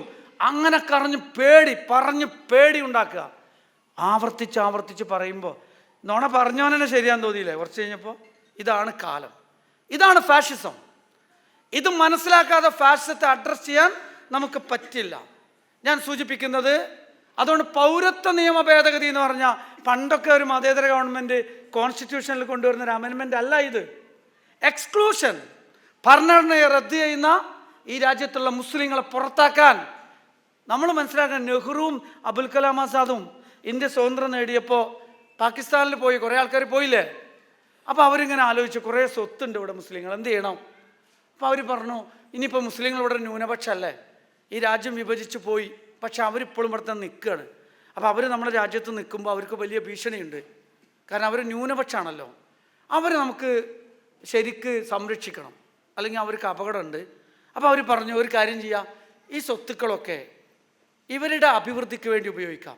എന്നിട്ട് അവർ തീരുമാനിക്കുകയാണ് ഓരോ സംസ്ഥാനത്തും വഖഫ് ബോർഡുകൾ ഉണ്ടാവണം. ആ വഖഫ് ബോർഡുകളിൽ മുസ്ലിങ്ങൾ ദൈവത്തിന് ദാനം ചെയ്ത സ്വത്ത് മുഴുവനും ആ വഖഫ് ബോർഡിൽ രജിസ്റ്റർ ചെയ്യണം. അത് അന്യാധീനപ്പെട്ടു പോകരുത്. ആ സ്വത്ത് ഉപയോഗിച്ച് അവർ വിദ്യാഭ്യാസ സ്ഥാപനങ്ങൾ ഉണ്ടാവട്ടെ, ആരാധനാലയങ്ങൾ ഉണ്ടാവട്ടെ, അവർ പഠിക്കട്ടെ, അവർ വളരട്ടെ, എന്നിട്ട് അവർ ശക്തിപ്പെടട്ടെ. നമ്മുടെ രാജ്യത്തിൻ്റെ ശക്തി, നമ്മുടെ രാജ്യത്തിൻ്റെ വളർച്ച എന്ന് പറഞ്ഞാൽ എന്താ? ഇവിടെയുള്ള മുസ്ലിങ്ങളും പട്ടികജാതിക്കാരും ക്രിസ്ത്യാനികളും മുഴുവൻ മനുഷ്യരും എന്ത് ചെയ്യണം? അഭിവൃദ്ധിപ്പെടണം, വികസിക്കണം. അപ്പോഴാണ് ഇന്ത്യ വികസിക്കുക. ഇപ്പോൾ ഈ ന്യൂനപക്ഷം ഇവിടെ വളരെ ദുർബലരാണ്. അതുകൊണ്ട് അവരെ അപ്ലിഫ്റ്റ് ചെയ്യാൻ, അവരെ ഉയർത്തിക്കൊണ്ടുവരാൻ നമുക്ക് എന്ത് ചെയ്യാം? വഖഫ് ബോർഡുകളിൽ ഈ സ്വത്ത് രജിസ്റ്റർ ചെയ്യാം. നിങ്ങൾ ആലോചിക്കണം. അതായത് ഏറ്റവും പിന്നാക്കം നിൽക്കുന്ന ഒരു സമുദായത്തിൻ്റെ അഭിവൃദ്ധി ആ രാജ്യത്തിൻ്റെ അഭിവൃദ്ധിയായി വിലയിരുത്തുകയും ദൈവത്തിന് ദാനം ചെയ്ത സ്വത്ത് ആ സമുദായത്തിൻ്റെ അഭിവൃദ്ധിക്ക് വേണ്ടി ഉപയോഗിച്ചാൽ നമ്മുടെ രാജ്യം അഭിവൃദ്ധിപ്പെടും എന്ന് തീരുമാനിക്കുന്ന രാഷ്ട്രശില്പികളുടെ ഇന്ത്യയെക്കുറിച്ചുള്ള സങ്കല്പം എത്ര മനോഹരമാണ് എന്നാലോചിച്ച് നോക്ക്. ആ മനോഹരമായ സങ്കല്പത്തെയാണ് ഇവിടെ എക്സ്ക്ലൂഡ് ചെയ്യുന്നത്. ഇനി നിങ്ങൾ പൗരത്വം എടുത്തു നോക്കൂ. പൗരത്വ നിയമ ഭേദഗതി ഇതാണ്. 2014 ഡിസംബർ 31 മുമ്പ് ഇന്ത്യ രാജ്യത്ത് ആരൊക്കെ ഉണ്ടോ, മറ്റ് അയൽ രാജ്യങ്ങളിൽ നിന്ന് കടന്നു വന്നവർ, അവർക്കൊക്കെ പൗരത്വം നൽകും, പക്ഷേ മുസ്ലിങ്ങൾക്ക് പൗരത്വം നൽകില്ല. എങ്ങനെയുണ്ട്? എക്സ്ക്ലൂഷൻ എന്ന് പറഞ്ഞാൽ എന്താണെന്ന് മനസ്സിലായില്ലേ? എന്താ പുറത്താക്കല്? അതായത് എല്ലാവർക്കും ഇന്ത്യ രാജ്യത്ത് പൗരത്വം കൊടുക്കും, മുസ്ലിങ്ങൾക്ക് പൗരത്വം കൊടുക്കില്ല. പുറത്താക്കുക, അവരെ പുറത്താക്കണം ഇവിടുന്ന്. അതാണല്ലോ ഇവരുടെ രാഷ്ട്രസങ്കല്പം. അവരെ ഇവിടുന്ന് പുറത്താക്കണം, അവർക്ക് പൗരത്വം കൊടുക്കില്ല. പിന്നെ പറഞ്ഞു 1971 മുമ്പ് ഇന്ത്യ രാജ്യത്ത് ജനിച്ച മുഴുവൻ മനുഷ്യരും അവർക്ക് പൗരത്വം കിട്ടണമെങ്കിൽ അവരിവിടെ ജനിച്ചു എന്നുള്ളതിൻ്റെ രേഖ സമർപ്പിക്കണം എന്ന് പറഞ്ഞു. അപ്പോൾ 71 മുമ്പ് ആർക്കെങ്കിലും രേഖയില്ലെങ്കിൽ, ഞാൻ 69-ലാണ്, എനിക്ക് രേഖ ഉണ്ട്. എൻ്റെ ഒരു ജനറേഷന് പോലും എന്താണ് രേഖ ചിലപ്പോൾ സമർപ്പിക്കാൻ പറ്റുമോ? കാരണം നമുക്കറിയാം നമ്മുടെയൊക്കെ രേഖ ബർത്ത് സർട്ടിഫിക്കറ്റ് അല്ല. അന്നും ബർത്ത് സർട്ടിഫിക്കറ്റ് ഒന്നും ഇല്ല. സ്കൂളിൽ നിന്ന് TC ആണ് ഇപ്പോൾ നമ്മൾ സ്വീകരിക്കുന്നത്. ബർത്ത് സർട്ടിഫിക്കറ്റ് കൊണ്ടുവരണം എന്ന് പറഞ്ഞാൽ എവിടെ നിന്ന് ഉണ്ടാക്കാൻ പറ്റും? എല്ലാവർക്കും പറ്റില്ല. എൻ്റെ ഒരു 10 വർഷം കൂടി പിന്നാണ് പറ്റില്ല. പറ്റാതിരിക്കുമ്പോൾ എന്തില്ല? പറ്റാതിരിക്കുമ്പോൾ പൗരത്വം തരില്ല. അപ്പം നമ്മൾ വിചാരിക്കും എല്ലാവർക്കും കിട്ടാത്ത പ്രശ്നമില്ല. അപ്പോൾ ഇവിടെ മുസ്ലിങ്ങളല്ലാത്ത മറ്റുള്ളവർക്ക് രേഖ ആവശ്യമില്ല. കാരണം എന്താ? CAA നിയമ ഭേദഗതി അനുസരിച്ച് 2014 മുമ്പ് ഇവിടെ കുടിയേറിപ്പാർത്ത ആളുകൾക്ക് രേഖയില്ലെങ്കിലും പൗരത്വം കൊടുക്കും, മുസ്ലിങ്ങൾക്ക് കൊടുക്കില്ല എന്ന് പറഞ്ഞാൽ ഇത് രണ്ടും കണക്ഷൻ ഉണ്ട് ഇതിന്. ഇപ്പം 71 മുമ്പ് ജനിച്ച വ്യത്യസ്ത മതസമൂഹങ്ങൾക്കപ്പെട്ടവർക്ക് അവർക്ക് CAA നിയമ ഭേദഗതിയുടെ ഇളവനുസരിച്ച് പൗരത്വം കൊടുക്കുമ്പോൾ മുസ്ലിങ്ങൾക്ക് പൗരത്വം കൊടുക്കില്ല എന്ന് CAA നിയമ ഭേദഗതിയിൽ എഴുതി വെച്ചതുകൊണ്ട് 71 മുമ്പ് ജനിച്ച മുസ്ലിങ്ങൾക്ക് രേഖയില്ലെങ്കിൽ പൗരത്വം കിട്ടില്ല. ഫലത്തിലെന്താ? ഫലത്തിൽ NRCയും CAAയും അനുസരിച്ച് ഒരു രേഖയില്ലെങ്കിൽ ആരൗട്ടാവും? മുസ്ലിം സമുദായം ഇവിടുന്ന് പുറത്താക്കപ്പെടും എന്നുള്ളതാണ്. ഇതിനാണ് എക്സ്ക്ലൂഷൻ എന്ന് പറയുക. ഇത് ഭരണഘടനാ വിരുദ്ധമാണ്. ഇന്ത്യൻ ഭരണഘടനയെ റദ്ദ് ചെയ്യലാണത്. ഇത് ആ അർത്ഥത്തിൽ തന്നെ മനസ്സിലാക്കണം. ഇന്ത്യ എന്ന് പറഞ്ഞാൽ 2007-2008 ഇന്ത്യയിലെ വഖഫുകൾ സംബന്ധിച്ച് കേന്ദ്ര ന്യൂനപക്ഷ വഖഫ് മന്ത്രിയായിരുന്ന റഹ്മാൻ ഖാൻ്റെ നേതൃത്വത്തിൽ ഒരു JPC joint parliamentary committee form ചെയ്ത് അങ്ങനെ ഇവിടെയുള്ള എല്ലാ വഖഫ് സ്വത്തുക്കളെക്കുറിച്ചും പഠിച്ച് അതിൻ്റെ രേഖകൾ കൊണ്ടുവന്ന് സമർപ്പിച്ചപ്പോൾ ആ JPC റിപ്പോർട്ടിൽ പറഞ്ഞിട്ടുള്ളൊരു കാര്യം എന്താണെന്നറിയോ? ഇവിടെയുള്ള എല്ലാ വഖഫ് സ്വത്തുകളും നേരാവണ്ണം സംരക്ഷിക്കപ്പെട്ടാൽ നമ്മുടെ രാജ്യത്ത് ദുർബലരായ മുസ്ലിം സമുദായത്തെ സാമൂഹ്യമായും വിദ്യാഭ്യാസപരമായും സാമ്പത്തികമായും നമുക്ക് ഉയർത്തിക്കൊണ്ടുവരാം. അങ്ങനെ നമ്മുടെ രാജ്യത്തെ ആ ദുർബല വിഭാഗം ശക്തിപ്പെടുമ്പോൾ നമ്മുടെ രാജ്യം ശക്തിപ്പെടും.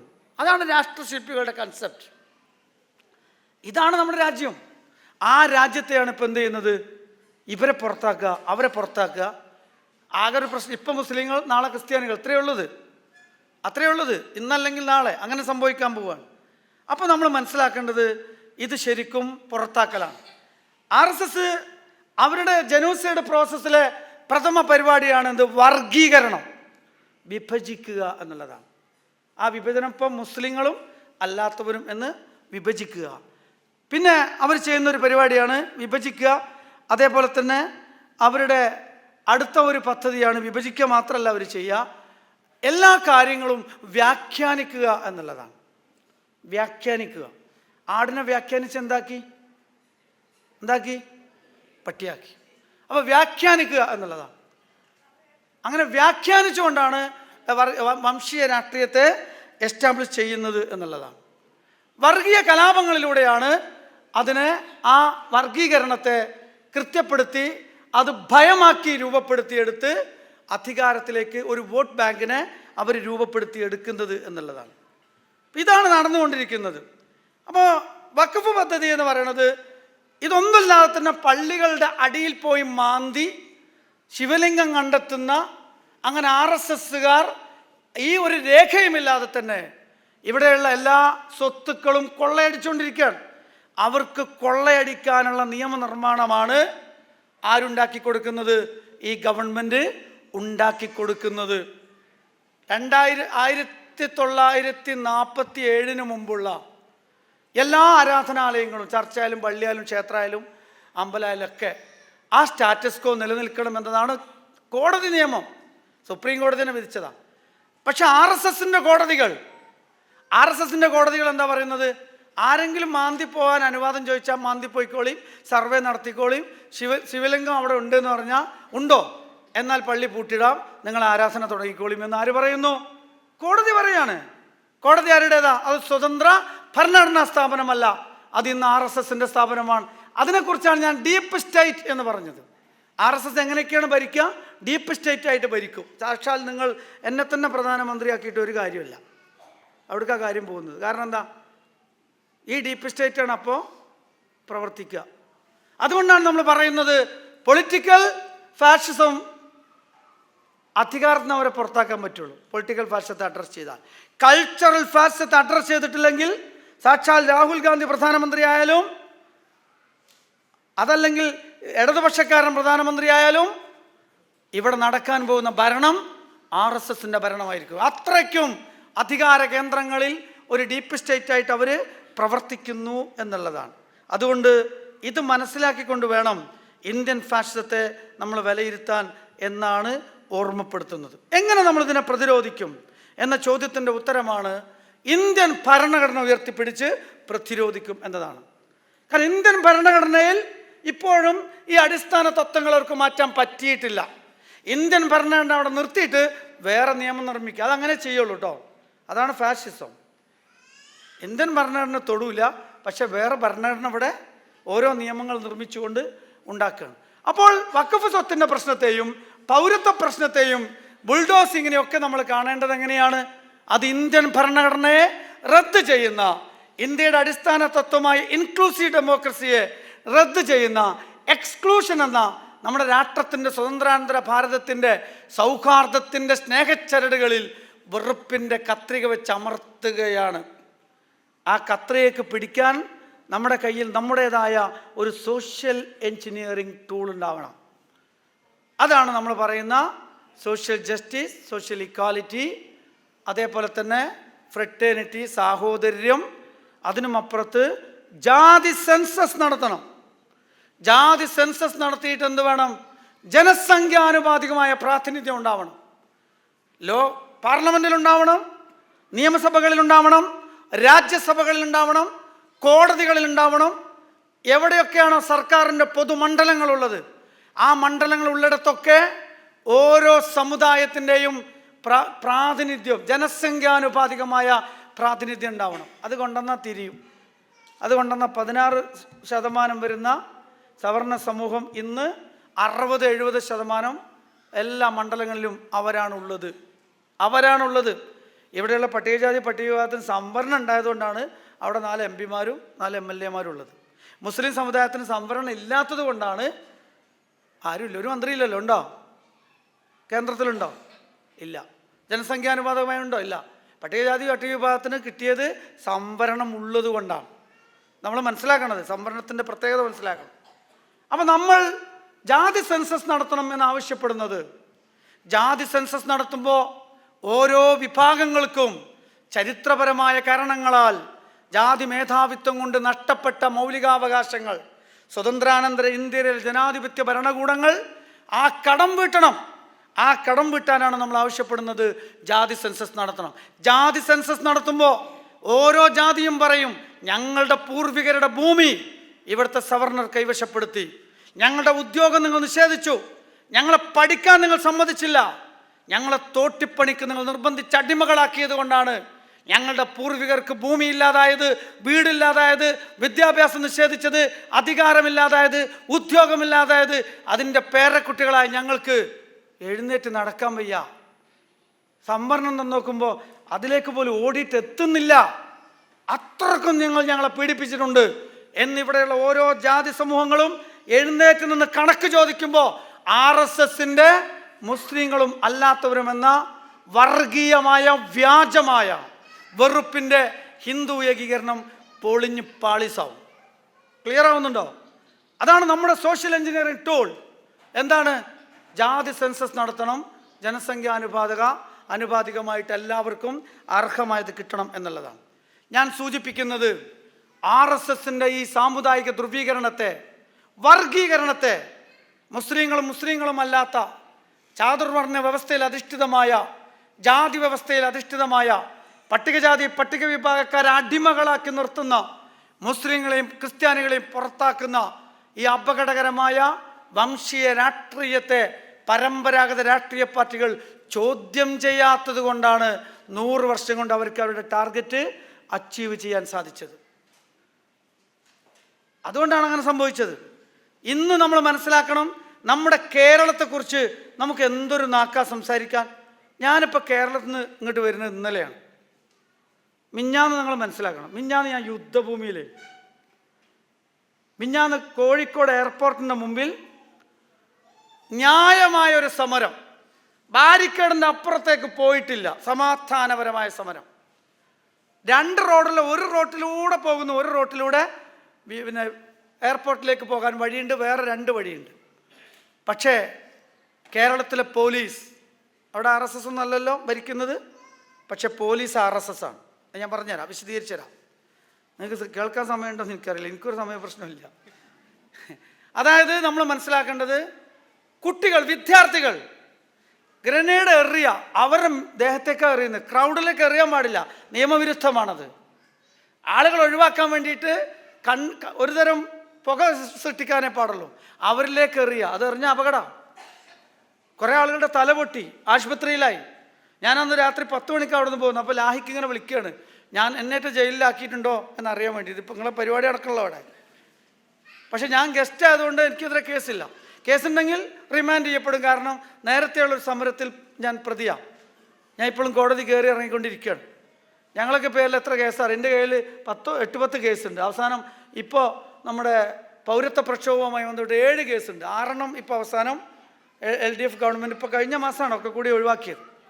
അത്രയും കേസുകളാണ്. അത് കുഴപ്പമില്ല. അതാണല്ലോ നമ്മൾ ഇവിടെ നിലനിൽക്കുന്നതിന് നമുക്ക് അടുത്ത തലമുറയ്ക്ക് വേണ്ടി എന്തെങ്കിലും സമർപ്പിക്കാൻ പറ്റുമോ എന്ന ചോദ്യത്തിൻ്റെ ഉത്തരം തീർച്ചയായിട്ടും തെരുവുകളെ പ്രക്ഷുബ്ധമാക്കുക.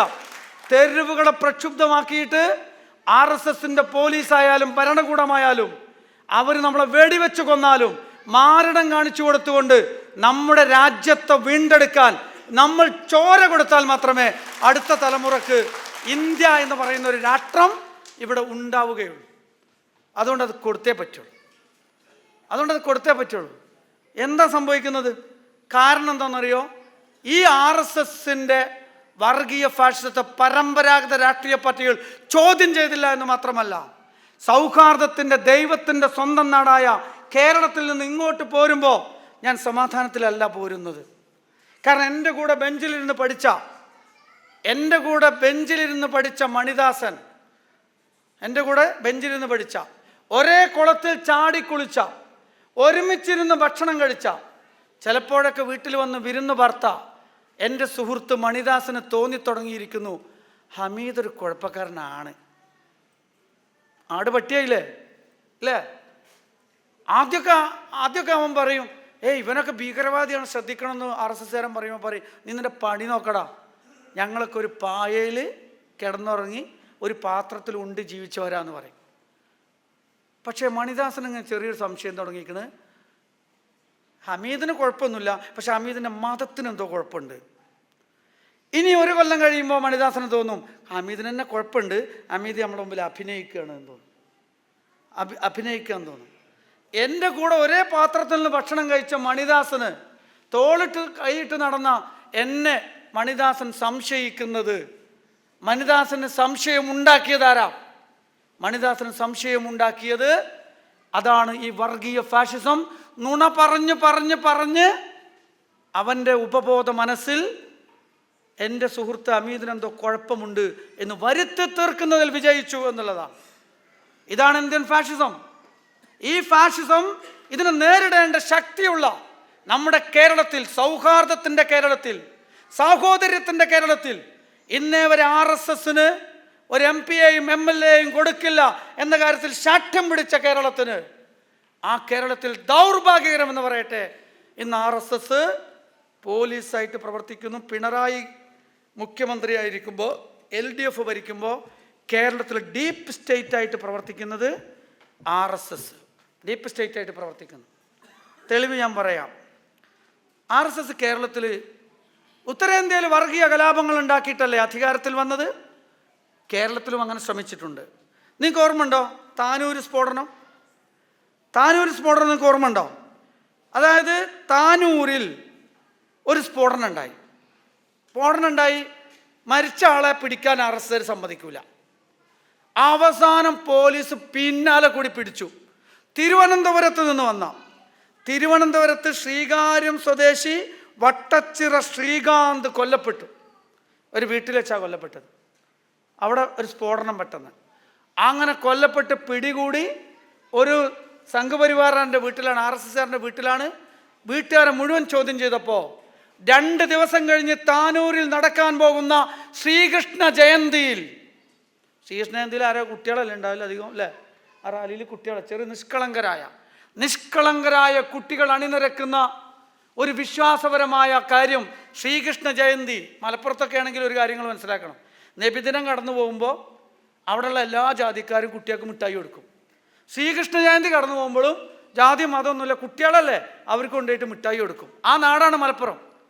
അങ്ങനെയുള്ള നാട്ടിൽ താനൂരിൽ ശ്രീകൃഷ്ണ ജയന്തി കടന്നു പോകുമ്പോൾ അവിടെ കൊണ്ടുപോയി എറിയാനാണ് RSSകാരൻ ബോംബ് നിർമ്മിച്ചത്.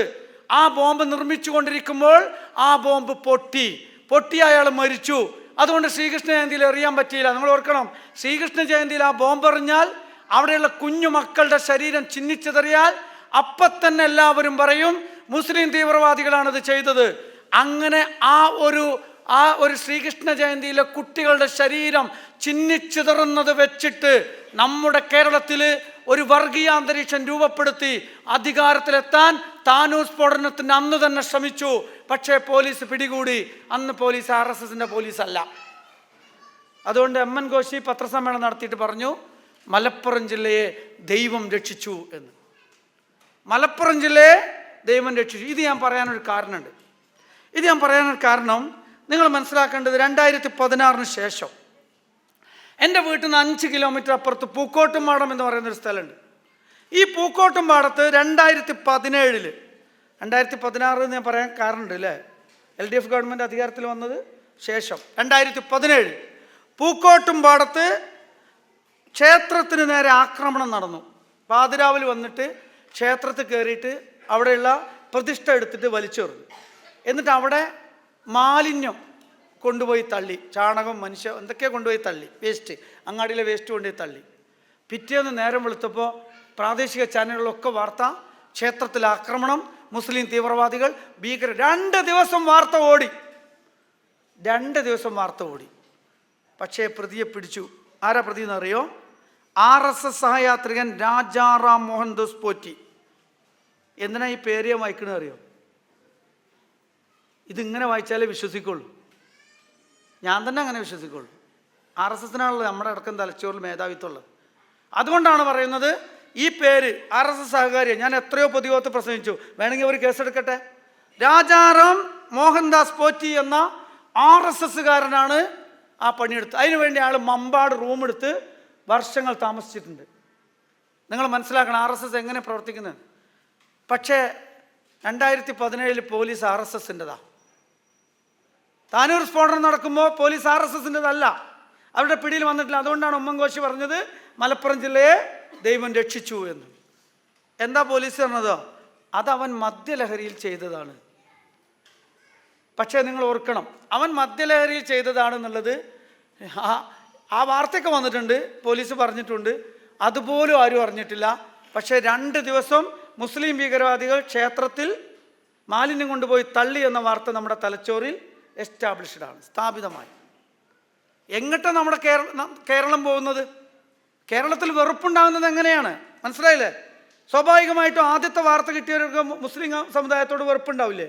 ഒരു ആരാധനാലയം വന്നിട്ട് നശിപ്പിച്ചു. ഞാൻ നേരത്തെ പറഞ്ഞില്ലേ, ശ്രീകൃഷ്ണ ജയന്തിക്ക് ജാതി മതം നോക്കാതെ മിഠായി കൊടുക്കുന്ന, നബിദിന റാലിക്ക് മിഠായി കൊടുക്കുന്ന സംസ്കാരമുള്ള ഒരു മലപ്പുറം ജില്ലയിൽ എത്ര അപകടകരമായ വെറുപ്പും വിദ്വേഷവുമാണ് ഉണ്ടാക്കിയത്.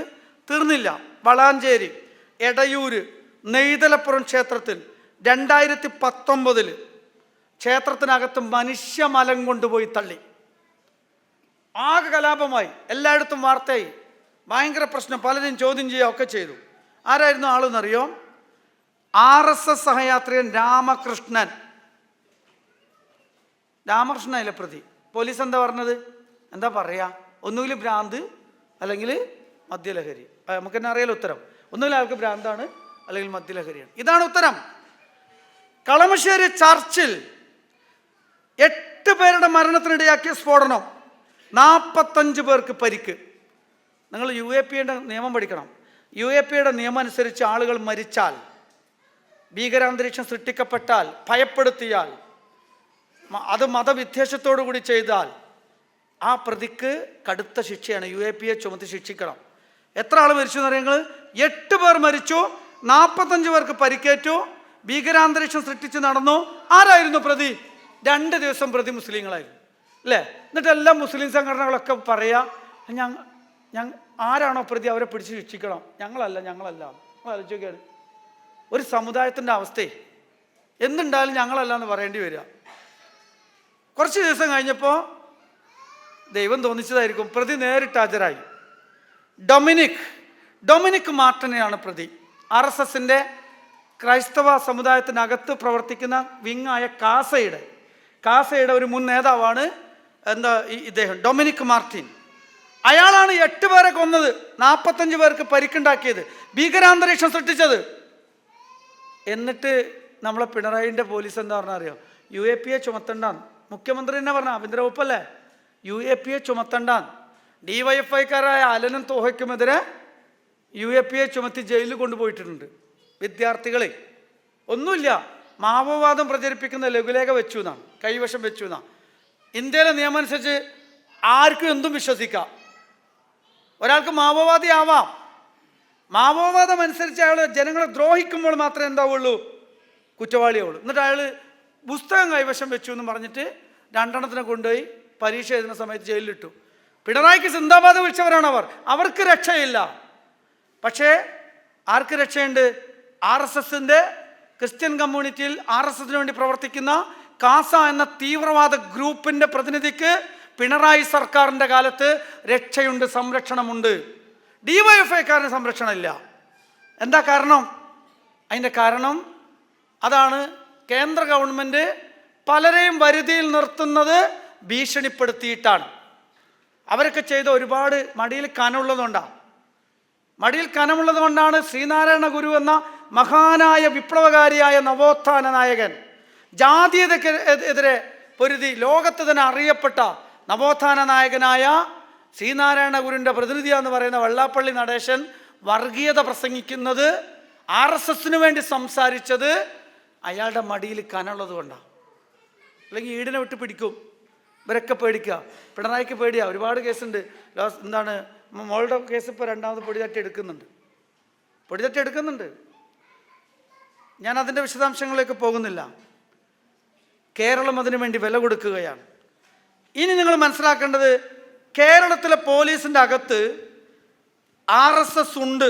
RSSൻ്റെ ഡീപ്പ് സ്റ്റേറ്റ് ആയിട്ട് പ്രവർത്തിക്കുന്നുണ്ട്. ദേശീയ നേതാവായ ആനി രാജ പറഞ്ഞിട്ടുണ്ട്, സഖാവ് കോടിയേരി ബാലകൃഷ്ണൻ പറഞ്ഞിട്ടുണ്ട്, കേരള പോലീസിനെ നിയന്ത്രിക്കുന്നത് RSS ആണ് എന്ന്. വെൽഫെയർ പാർട്ടി 2016 പറഞ്ഞിട്ടുണ്ട്. ഇല്ലെങ്കിൽ നമ്മുടെ ആർക്കൈവ് എടുത്ത് പരിശോധിച്ചോ. 2016 നമ്മൾ പറഞ്ഞിട്ടുണ്ട്, പിണറായിയുടെ പോലീസിനെ നിയന്ത്രിക്കുന്നത് എവിടുന്നാണ്? നാഗ്പൂരിൽ നിന്നാണ് എന്ന് നമ്മൾ പറഞ്ഞിട്ടുണ്ട്. നമ്മൾ അന്നേ പറഞ്ഞിട്ടുണ്ട്. നമ്മൾ വെറുതെ പറയുന്നില്ല, നമുക്കിത് മനസ്സിലായിട്ട് തന്നെ പറയുന്നതാണ്. അപ്പോൾ നിങ്ങൾ മനസ്സിലാക്കേണ്ടത്, എങ്ങനെയാണ് കേരള പോലീസിനകത്ത് RSSൻ്റെ തത്വമസി എന്ന് പറയുന്ന ഒരു വിങ് പ്രവർത്തിച്ചു കൊണ്ടിരിക്കുന്നുണ്ട്. RSSൻ്റെ ആ വിങ്ങിൻ്റെ പേര് തത്വമസി എന്നാണ്. ഇന്നലെ കരിപ്പൂരിൽ DYSP എടുത്തെറിയുന്ന നിങ്ങൾ കണ്ടോ? എടുത്തെറിയുന്നൊരു നല്ലൊരു പടയിൽ വന്നിട്ടുണ്ട്. ഞാൻ അയാളെ പോലീസ് സ്റ്റേഷനിൽ പോയി കണ്ടു. ഇയാൾ ഫോട്ടോ കണ്ടപ്പോൾ ഒന്നാന്ന് മനസ്സിലായത്, മഹാ അപകടകാരിയാണ്. അയാൾ ഈ തത്വമസിയുടെ പ്രവർത്തകനാണ് സാധ്യത. കാരണം ശുദ്ധ വർഗീയവാദിയാണ് അയാൾക്കെതിരെ എങ്ങനെ നിയമപരമായി നീങ്ങേണ്ട വെച്ചാൽ നമ്മൾ നീങ്ങും. ഞാൻ പറയുന്നത്, തത്വമസി എന്ന് പറയുന്ന RSSൻ്റെ വിങ് കേരള പോലീസിനകത്ത് പ്രവർത്തിക്കുന്നുണ്ട് എന്ന് പറഞ്ഞത് കേരളത്തിലെ CPMൻ്റെ ചാനലായ കൈരളി ചാനലിൻ്റെ എക്സ്ക്ലൂസീവ് റിപ്പോർട്ടാണ്. ആ റിപ്പോർട്ട് വന്നിട്ടും, ആനി രാജ പറഞ്ഞിട്ടും, പാർട്ടിയുടെ സെക്രട്ടറി ആയിരുന്ന കോടിയേരി ബാലകൃഷ്ണൻ പറഞ്ഞിട്ടും, അതേപോലെ തന്നെ CPIയുടെ മുൻ നേതാവായിരുന്ന കാനം രാജേന്ദ്രൻ പറഞ്ഞിട്ടും, എന്തേ കേരളത്തിലെ മുഖ്യമന്ത്രി RSSൻ്റെ വിങ് ഇതിൽ പ്രവർത്തിക്കുന്നുണ്ടോ എന്ന് പരിശോധിച്ചില്ല? അപ്പോൾ മുഖ്യമന്ത്രി ആർക്ക് വേണ്ടി പണിയെടുക്കുന്നു? RSSന് വേണ്ടി പണിയെടുക്കും. അപ്പോൾ RSSൻ്റെ പോലീസാണ് ഇന്ന് കേരളത്തിൽ ആഭ്യന്തര വകുപ്പ് കൈകാര്യം ചെയ്യുന്ന പിണറായിക്ക് കീഴിൽ പ്രവർത്തിക്കുന്നത്. അതുകൊണ്ടാണ് CPM-ന്റെ സമ്മേളനങ്ങളിൽ സഖാക്കൾ പ്രകോപിതരായത്. ഞങ്ങൾ ഭരിച്ചിട്ടും ഞങ്ങൾക്ക് രക്ഷയില്ല, RSSകാർക്കാണ് സംരക്ഷണം എന്ന് പറഞ്ഞത്. അതിൻ്റെ തീവ്രത മനസ്സിലാക്കാൻ വേണ്ടിയിട്ടാണ്. ഞാൻ കുറച്ചുകൂടി കാര്യങ്ങൾ പറഞ്ഞ് അവസാനിപ്പിക്കാം. ഞങ്ങൾ കടലാസ് തരാത്തതുകൊണ്ടാണ് നിർത്താത്ത കേട്ടോ. DGP ലോക്നാഥ് ബെഹ്റ, അതായത് ഇന്നത്തെ ആഭ്യന്തരമന്ത്രി അമിത്ഷാ ഇസ്രത്ത് ജഹാൻ വ്യാജ ഏറ്റുമുട്ടൽ കേസിൽ ജയിലിൽ പോകേണ്ട ആളാണ്. അയാൾക്കെതിരെ കേസുണ്ട്, അയാൾ ജയിലിൽ പോയിട്ടുണ്ട്. ആഭ്യന്തരമന്ത്രി ജയിലിൽ പോയിട്ടുണ്ട്. അയാൾക്ക് ശരിക്കും ജയിലിൽ കിടക്കേണ്ട ആളാണ്. അയാൾ അതിൽ നിന്ന് രക്ഷപ്പെടുത്താൻ വേണ്ടി പണിയെടുത്ത ആളാണ് ലോക്നാഥ് ബെഹ്റ. അയാളെ RSS പറയുമ്പോൾ കേരളത്തിലെ DGP ആക്കാണ് സഖാവ് പിണറായി വിജയൻ. അതേപോലെ തന്നെ ഐവാൻ മുസ്ലിം ഡെഡ് ബോഡി എന്ന് ആക്രോശിച്ച രമൺ ശ്രീവാസ്തവ, അയാൾക്കെതിരെ അങ്ങനെ ആക്രോശിച്ചു എന്ന് പറഞ്ഞ CPM-ന്റെ തന്നെ MLA-മാരാണ്. അയാൾക്കെതിരെ അന്ന് കലാപം സമരം നടത്തിയിട്ടുണ്ട് CPM-മാർ. ആ രമൺ ശ്രീവാസ്തവയെ അഡ്വൈസറായിട്ട് നിയമിക്കണമെന്ന് RSS പറയുമ്പോൾ അഡ്വൈസറായിട്ട് നിയമിച്ചിട്ടുണ്ട് പിണറായി വിജയൻ. ഞാൻ പിണറായി വിജയനെ വിമർശിക്കാനല്ല ഇത് പറയുന്നത്. RSS നമ്മുടെ കേരളത്തിൽ പോലും അധികാര കേന്ദ്രങ്ങളെ ഉപയോഗിച്ച് എത്ര സമർത്ഥമായി പ്രവർത്തിക്കുന്നു എന്ന് മനസ്സിലാക്കാൻ വേണ്ടിയിട്ടാണ്. അതുകൊണ്ട് തന്നെ CPM-ന്റെ കേരളത്തിലെ ഇലക്ഷൻ എൻജിനീയറിംഗ് RSS-ന്റെ സോഷ്യൽ എൻജിനീയറിങ്ങും ഒന്നാണ്. അതായത് മുസ്ലിങ്ങളും മുസ്ലിങ്ങളല്ലാത്തവരും എന്ന RSS-ന്റെ സോഷ്യൽ എൻജിനീയറിംഗ്. തെരഞ്ഞെടുപ്പ് വരുമ്പോൾ അസൻ കുഞ്ഞാലിക്കുട്ടി അമീർ എന്ന് പറയുമ്പോൾ കോൺഗ്രസ് എന്ന് പറയുന്ന ഒരു മതേതര മുന്നണിയിൽ അതിന് രമേശ് ചെന്നിത്തല ഉള്ളപ്പോൾ, VD സതീശനുള്ളപ്പോൾ, BM സുധീരനുള്ളപ്പോൾ, ഉമ്മൻചാണ്ടി ഉള്ളപ്പോൾ അതിൽ നിന്ന് അസനെ മാത്രം കണ്ട് എടുത്തിട്ട് ഇപ്പുറത്ത് കുഞ്ഞാലിക്കുട്ടനെ എടുത്തിട്ട് അതിൽ അമീറിനെയും ചേർത്തിട്ട് അടിക്കുമ്പോൾ, നിങ്ങൾ LDF UDF തമ്മിൽ മത്സരിക്കുമ്പോൾ UDF-ന് വോട്ട് കൊടുത്താൽ മുസ്ലിങ്ങൾ അധികാരത്തിൽ വരുമെന്ന RSS സൃഷ്ടിച്ച ഇസ്ലാം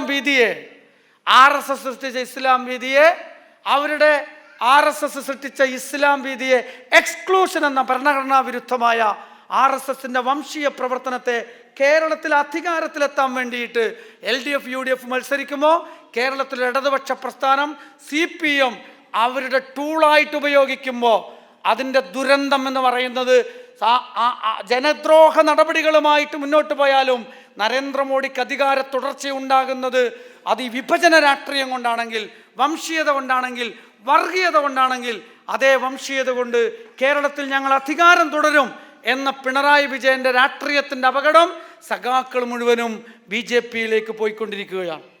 5 വർഷം കൂടി, ഞാൻ എൻ്റെ ഒരു ഇതാണ്, അവർ ഭരിക്കരുതെന്നാണ് എൻ്റെ ആഗ്രഹം. പക്ഷെ 5 വർഷം കൂടി CPM-ന് അധികാരം കിട്ടിയേക്കാം. കാരണം കമ്മ്യൂണൽ പോളറൈസേഷൻ, അതായത് സഖാക്കൾ BJP ആയി കഴിഞ്ഞു. BJP ആയി കഴിഞ്ഞ സഖാക്കൾക്ക് BJP അധികാരത്തിലെത്തിക്കാൻ കഴിയാതെ വരുമ്പോൾ, വോട്ടേഴ്സിൻ്റെ സൈക്കോളജി അതാണ്, കഴിയാതെ വരുമ്പോൾ പിന്നെ അവർക്ക് അധികാരത്തിലെത്തിക്കാനുള്ളത് UDF-നെ അല്ല, CPM-നെ തന്നെയാണ്. അതായത് നാളിതുവരെ കമ്മ്യൂണിസ്റ്റുകാരായിരുന്ന CPM-കാരായിരുന്ന സഖാക്കൾ ഇന്ന് BJP-ക്കാരായ സഖാക്കളായി മാറി. ആ വംശീയ രാഷ്ട്രീയത്തിൻ്റെ, മുസ്ലിം വെറുപ്പിൻ്റെ പ്രതിനിധാനങ്ങളായി മാറി. അങ്ങനെ സോഷ്യൽ മീഡിയയിലൂടെ പടവരുതി ആ വെറുപ്പ് രാഷ്ട്രീയം 5 വർഷം കൂടി ശക്തിയുള്ള ഒരു CPM-ന് വോട്ട് കൊടുത്തവരെ ഭരിക്കാൻ അനുവദിക്കുകയും ഈ BJP അധികാരത്തിലേക്ക് വരാൻ സമയമാവുന്ന സന്ദർഭത്തിൽ CPM ഇല്ലാതാവുകയും അങ്ങനെ UDF-ഉം BJP-യും എന്ന ദ്വന്ദ്വത്തിലേക്ക് കേരളത്തിൻ്റെ രാഷ്ട്രീയത്തെ അപകടകരമായി കൊണ്ടുപോവുകയാണ് സാക്ഷാൽ സഖാവ് പിണറായി വിജയൻ എന്നതാണ് എൻ്റെ നിരീക്ഷണം. ബംഗാളിൽ എന്താണോ സംഭവിച്ചത് അതാണ് കേരളത്തിൽ CPM-ന് സംഭവിക്കാൻ പോകുന്നത് എന്ന് ഞാൻ പറയുമ്പോൾ, ചിലയിടത്തൊക്കെ പ്രസംഗിക്കുമ്പോൾ ബംഗാൾ സംഭവിച്ച ആൾക്കാർ കയ്യടിക്കും. അപ്പോൾ ഞാൻ പറയും കയ്യടിക്കരുത്, ദയവേത് കയ്യടിക്കരുത്. കാരണം സംഭവിച്ചാൽ എന്താ സംഭവിക്കാൻ പോവുക? ഒരു സെക്യുലർ ഗ്രൂപ്പ് ഇല്ലാതാവുകയാണ്. അങ്ങോട്ട് ആരാ കയറി വരുന്നത്? RSS. ഈ കമ്മ്യൂണിസ്റ്റുകാരൊക്കെ RSS ആയി മാറുകയാണ് അല്ലേ? പക്ഷേ ഇവർക്ക് എന്തുള്ളതെന്ന് അറിയോ? മരിക്കണത് വരെ മുഖ്യമന്ത്രി ആവണം. പിന്നെ CPM ഇല്ലെങ്കിലും അവർക്ക് കുഴപ്പമില്ല. ആ അവസ്ഥയിൽ എത്തിക്കണം അവർ. കാരണം അവർ തീരുമാനിച്ചു കേരളത്തിൽ ഇപ്പോൾ അവർ കോർപ്പറേറ്റോക്രസിയാണ് എന്ന് പറഞ്ഞാൽ അറിയാലോ, ഒരു മുതലാളിത്ത ചങ്ങാത്തം അവരെന്നെ പറഞ്ഞ വാക്കാം. അങ്ങനെയാണ് അവർ വികസനത്തെ കൊണ്ടുപോകുന്നത്. അതിനവർ സിദ്ധാന്തം ഉണ്ടാക്കി. എന്താണെന്നറിയോ? കേരളത്തിൽ അടിസ്ഥാന വർഗ്ഗം ഇല്ലാതായിരിക്കുന്നു, ഇപ്പോൾ എല്ലാവരും മധ്യവർഗ്ഗമാണ്. അതുകൊണ്ട് മധ്യവർഗത്തിൻ്റെ വികസനത്തിന് വേണ്ടി ഞങ്ങൾ എന്ത് ചെയ്യാണ്, കോർപ്പറേറ്റുകളുമായിട്ട് ഞങ്ങളൊരു ചങ്ങാത്തത്തിന് പോവുകയാണ്. അപ്പോൾ നമ്മുടെ കേരളം വികസിക്കുമെന്നാണ് പറഞ്ഞത്. അപ്പം അതിന് തിയറിയായി, നിങ്ങൾ മനസ്സിലാക്കണം. അതുകൊണ്ട് കേരളത്തിൽ അവശേഷിക്കുന്ന ഇടതുപക്ഷ പ്രസ്ഥാനത്തിലെ ഏറ്റവും വലിയ പാർട്ടിയായ CPM ഇല്ലാതാവുകയാണ്. 5 വർഷം കൂടി ഭരണം കിട്ടാതിരുന്നാൽ ഒരുപക്ഷെ കുറച്ച് ആൾക്കാർ അവർക്ക് ബാക്കി കിട്ടും. 5 വർഷം കൂടി ഇനി ഭരണം കിട്ടിയാൽ അത് തീരും എന്ന് ഞാൻ പറയുന്നത് മതനിരപേക്ഷ ജനാധിപത്യ ഇന്ത്യയിലെ ഏറ്റവും വലിയ അപകടകരമായ ഒരു സിഗ്നലാണ്. മനസ്സിലാവുന്നുണ്ടല്ലോ? അപകടകരമായ ഒരു സിഗ്നലാണ്. നാനാജാതി മതസ്ഥർ സൗഹാർദ്ദത്തിലും സ്നേഹത്തിലും കഴിയുന്ന കേരളം, ആ കേരളം ഫാഷിസത്തിൻ്റെ മുമ്പിൽ അടിയറ വെക്കാൻ പോവുകയാണ്. അടിയറ വെക്കാൻ കാരണം ഫാഷിസത്തിൻ്റെ സാംസ്കാരിക ഫാഷിസത്തെ പ്രതിരോധിക്കുന്ന ഒരു സാംസ്കാരിക പരിസരം ഒരിക്കലും തന്നെ കേരളത്തിനില്ല. കേരളത്തിനുണ്ടായിരുന്നത് ഇടതുപക്ഷത്തിൻ്റെ ഉള്ളവനും ഇല്ലാത്തവനും എന്ന വർഗ സിദ്ധാന്തത്തിന് ജാതി വ്യവസ്ഥയെയും RSSൻ്റെ സോഷ്യൽ എഞ്ചിനീയറിംഗിനെയും പ്രതിരോധിക്കാനുള്ള ശേഷിയില്ല. ആ കോൺഗ്രസ്സിനാവട്ടെ അതിൻ്റെ ഉള്ളടക്കങ്ങളിൽ തന്നെ സവർണ സംസ്കാരങ്ങളിൽ അധിഷ്ഠിതമായതുകൊണ്ട് ആ മേധാവിത്വത്തെ ചോദ്യം ചെയ്യാൻ നാളിതുവരെ ശേഷി ഉണ്ടായിട്ടില്ല. തമിഴ്നാട്ടിൽ സ്റ്റാലിന് കഴിയുന്നത്, അദ്ദേഹത്തിൻ്റെ മോന് കഴിയുന്നത്, തമിഴ്നാട് കഴിയുന്നത്, തമിഴ്നാടിൻ്റെ കൾച്ചർ എന്ന് പറയുന്നത് ദ്രവീഡിയൻ സംസ്കാരമാണ്. ദ്രവീഡിയൻ സംസ്കാരത്തിൻ്റെ അകത്ത് ബ്രാഹ്മണ സംസ്കാരത്തിന് കയറാൻ പറ്റില്ല. അതുകൊണ്ടാണ് സനാതന ധർമ്മത്തെ അങ്ങനെ അതിശക്തമായിട്ട് അവർക്ക് വിമർശിക്കാൻ കഴിയുന്നത്.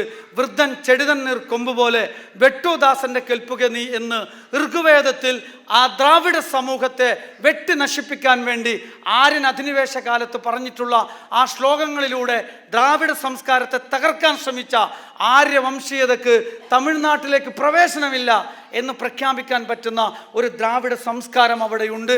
അതുകൊണ്ട് ഫാഷിസത്തിൻ്റെ സാംസ്കാരിക ഫാഷിസത്തെ തമിഴ്നാട്ടുകാർക്ക് പ്രതിരോധിക്കാൻ കഴിയും, കേരളത്തിന് കഴിയില്ല. അതാണ് കേരളം അനുഭവിക്കാൻ പോകുന്ന ഏറ്റവും വലിയ പ്രശ്നം. ഞാൻ അവസാനിപ്പിക്കുകയാണ്.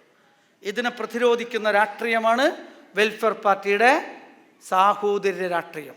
സാമൂഹ്യനീതിയിൽ, സാമൂഹ്യ സമത്വത്തിൽ, സാഹോദര്യത്തിൽ അധിഷ്ഠിതമായ ഒരു സോഷ്യൽ എഞ്ചിനീയറിംഗ്. അതായത് വിവിധങ്ങളായ സാമൂഹ്യ വിഭാഗങ്ങൾക്കിടയിൽ സൗഹാർദ്ദത്തിൻ്റെ സ്നേഹച്ചരടുകൾ തീർക്കുകയും ആ സൗഹാർദ്ദത്തിൻ്റെ സ്നേഹച്ചരടുകളെ ഫലപ്പെടുത്തി ശക്തിപ്പെടുത്തി വെറുപ്പിൻ്റെ കത്രികയുമായിട്ട് വരുന്നവരുടെ കൈക്ക് പിടിച്ച് അതിശക്തമായി ഇവിടെയുള്ള വിവിധ സാമൂഹ്യ വിഭാഗങ്ങളെ വ്യാജമായി ഏകീകരിക്കാൻ ശ്രമിക്കുന്ന RSSൻ്റെ സോഷ്യൽ എഞ്ചിനീയറിനെ പൊളിക്കും വിധം ജാതി സെൻസസ് നടത്തി ഓരോ വിഭാഗത്തിൻ്റെയും നഷ്ടങ്ങളെക്കുറിച്ച് സംസാരിച്ച് വെറുപ്പിൻ്റെ വ്യാജമായ സാമൂഹികമായ ഏകീകരണത്തെ പൊളിക്കുന്ന സോഷ്യൽ എഞ്ചിനീയറിംഗ് ടൂളുമായിട്ടാണ് വെൽഫെയർ പാർട്ടി ഓഫ് ഇന്ത്യ ഇവിടെ പ്രവർത്തിച്ചു മുന്നോട്ട് പോകുന്നത്. കോൺഗ്രസ്സിന് കഴിയാത്ത, ഇടതുപക്ഷങ്ങൾക്ക് കഴിയാത്ത ആ കൃത്യതയുള്ള ഫാഷിസ വിരുദ്ധ രാഷ്ട്രീയം നമ്മൾ ഉയർത്തിപ്പിടിക്കുന്നുണ്ട്. അതിന് റിസൾട്ടുണ്ട്. കേരളത്തിലെ ജനത അംഗീകരിച്ചിട്ടുണ്ട്.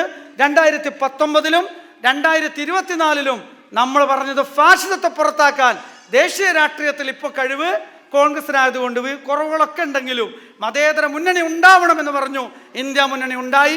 അവരെ തോൽപ്പിക്കണമെന്ന് പറഞ്ഞു. കേരളത്തിൽ പിണറായി പറഞ്ഞവരല്ല തോറ്റത്, പിണറായി പറഞ്ഞവരല്ല ജയിച്ചത്. വെൽഫെയർ പാർട്ടി ഓഫ് ഇന്ത്യ പറഞ്ഞവരാണ് 2019 ജയിച്ചത്. വെൽഫെയർ പാർട്ടി ഓഫ് ഇന്ത്യ പറഞ്ഞവരാണ് 2024 ജയിച്ചത്. വെൽഫെയർ പാർട്ടി ഓഫ് ഇന്ത്യ പറഞ്ഞവർ തന്നെയാണ് പാലക്കാട് ബൈ ഇലക്ഷനിലും ജയിച്ചത്.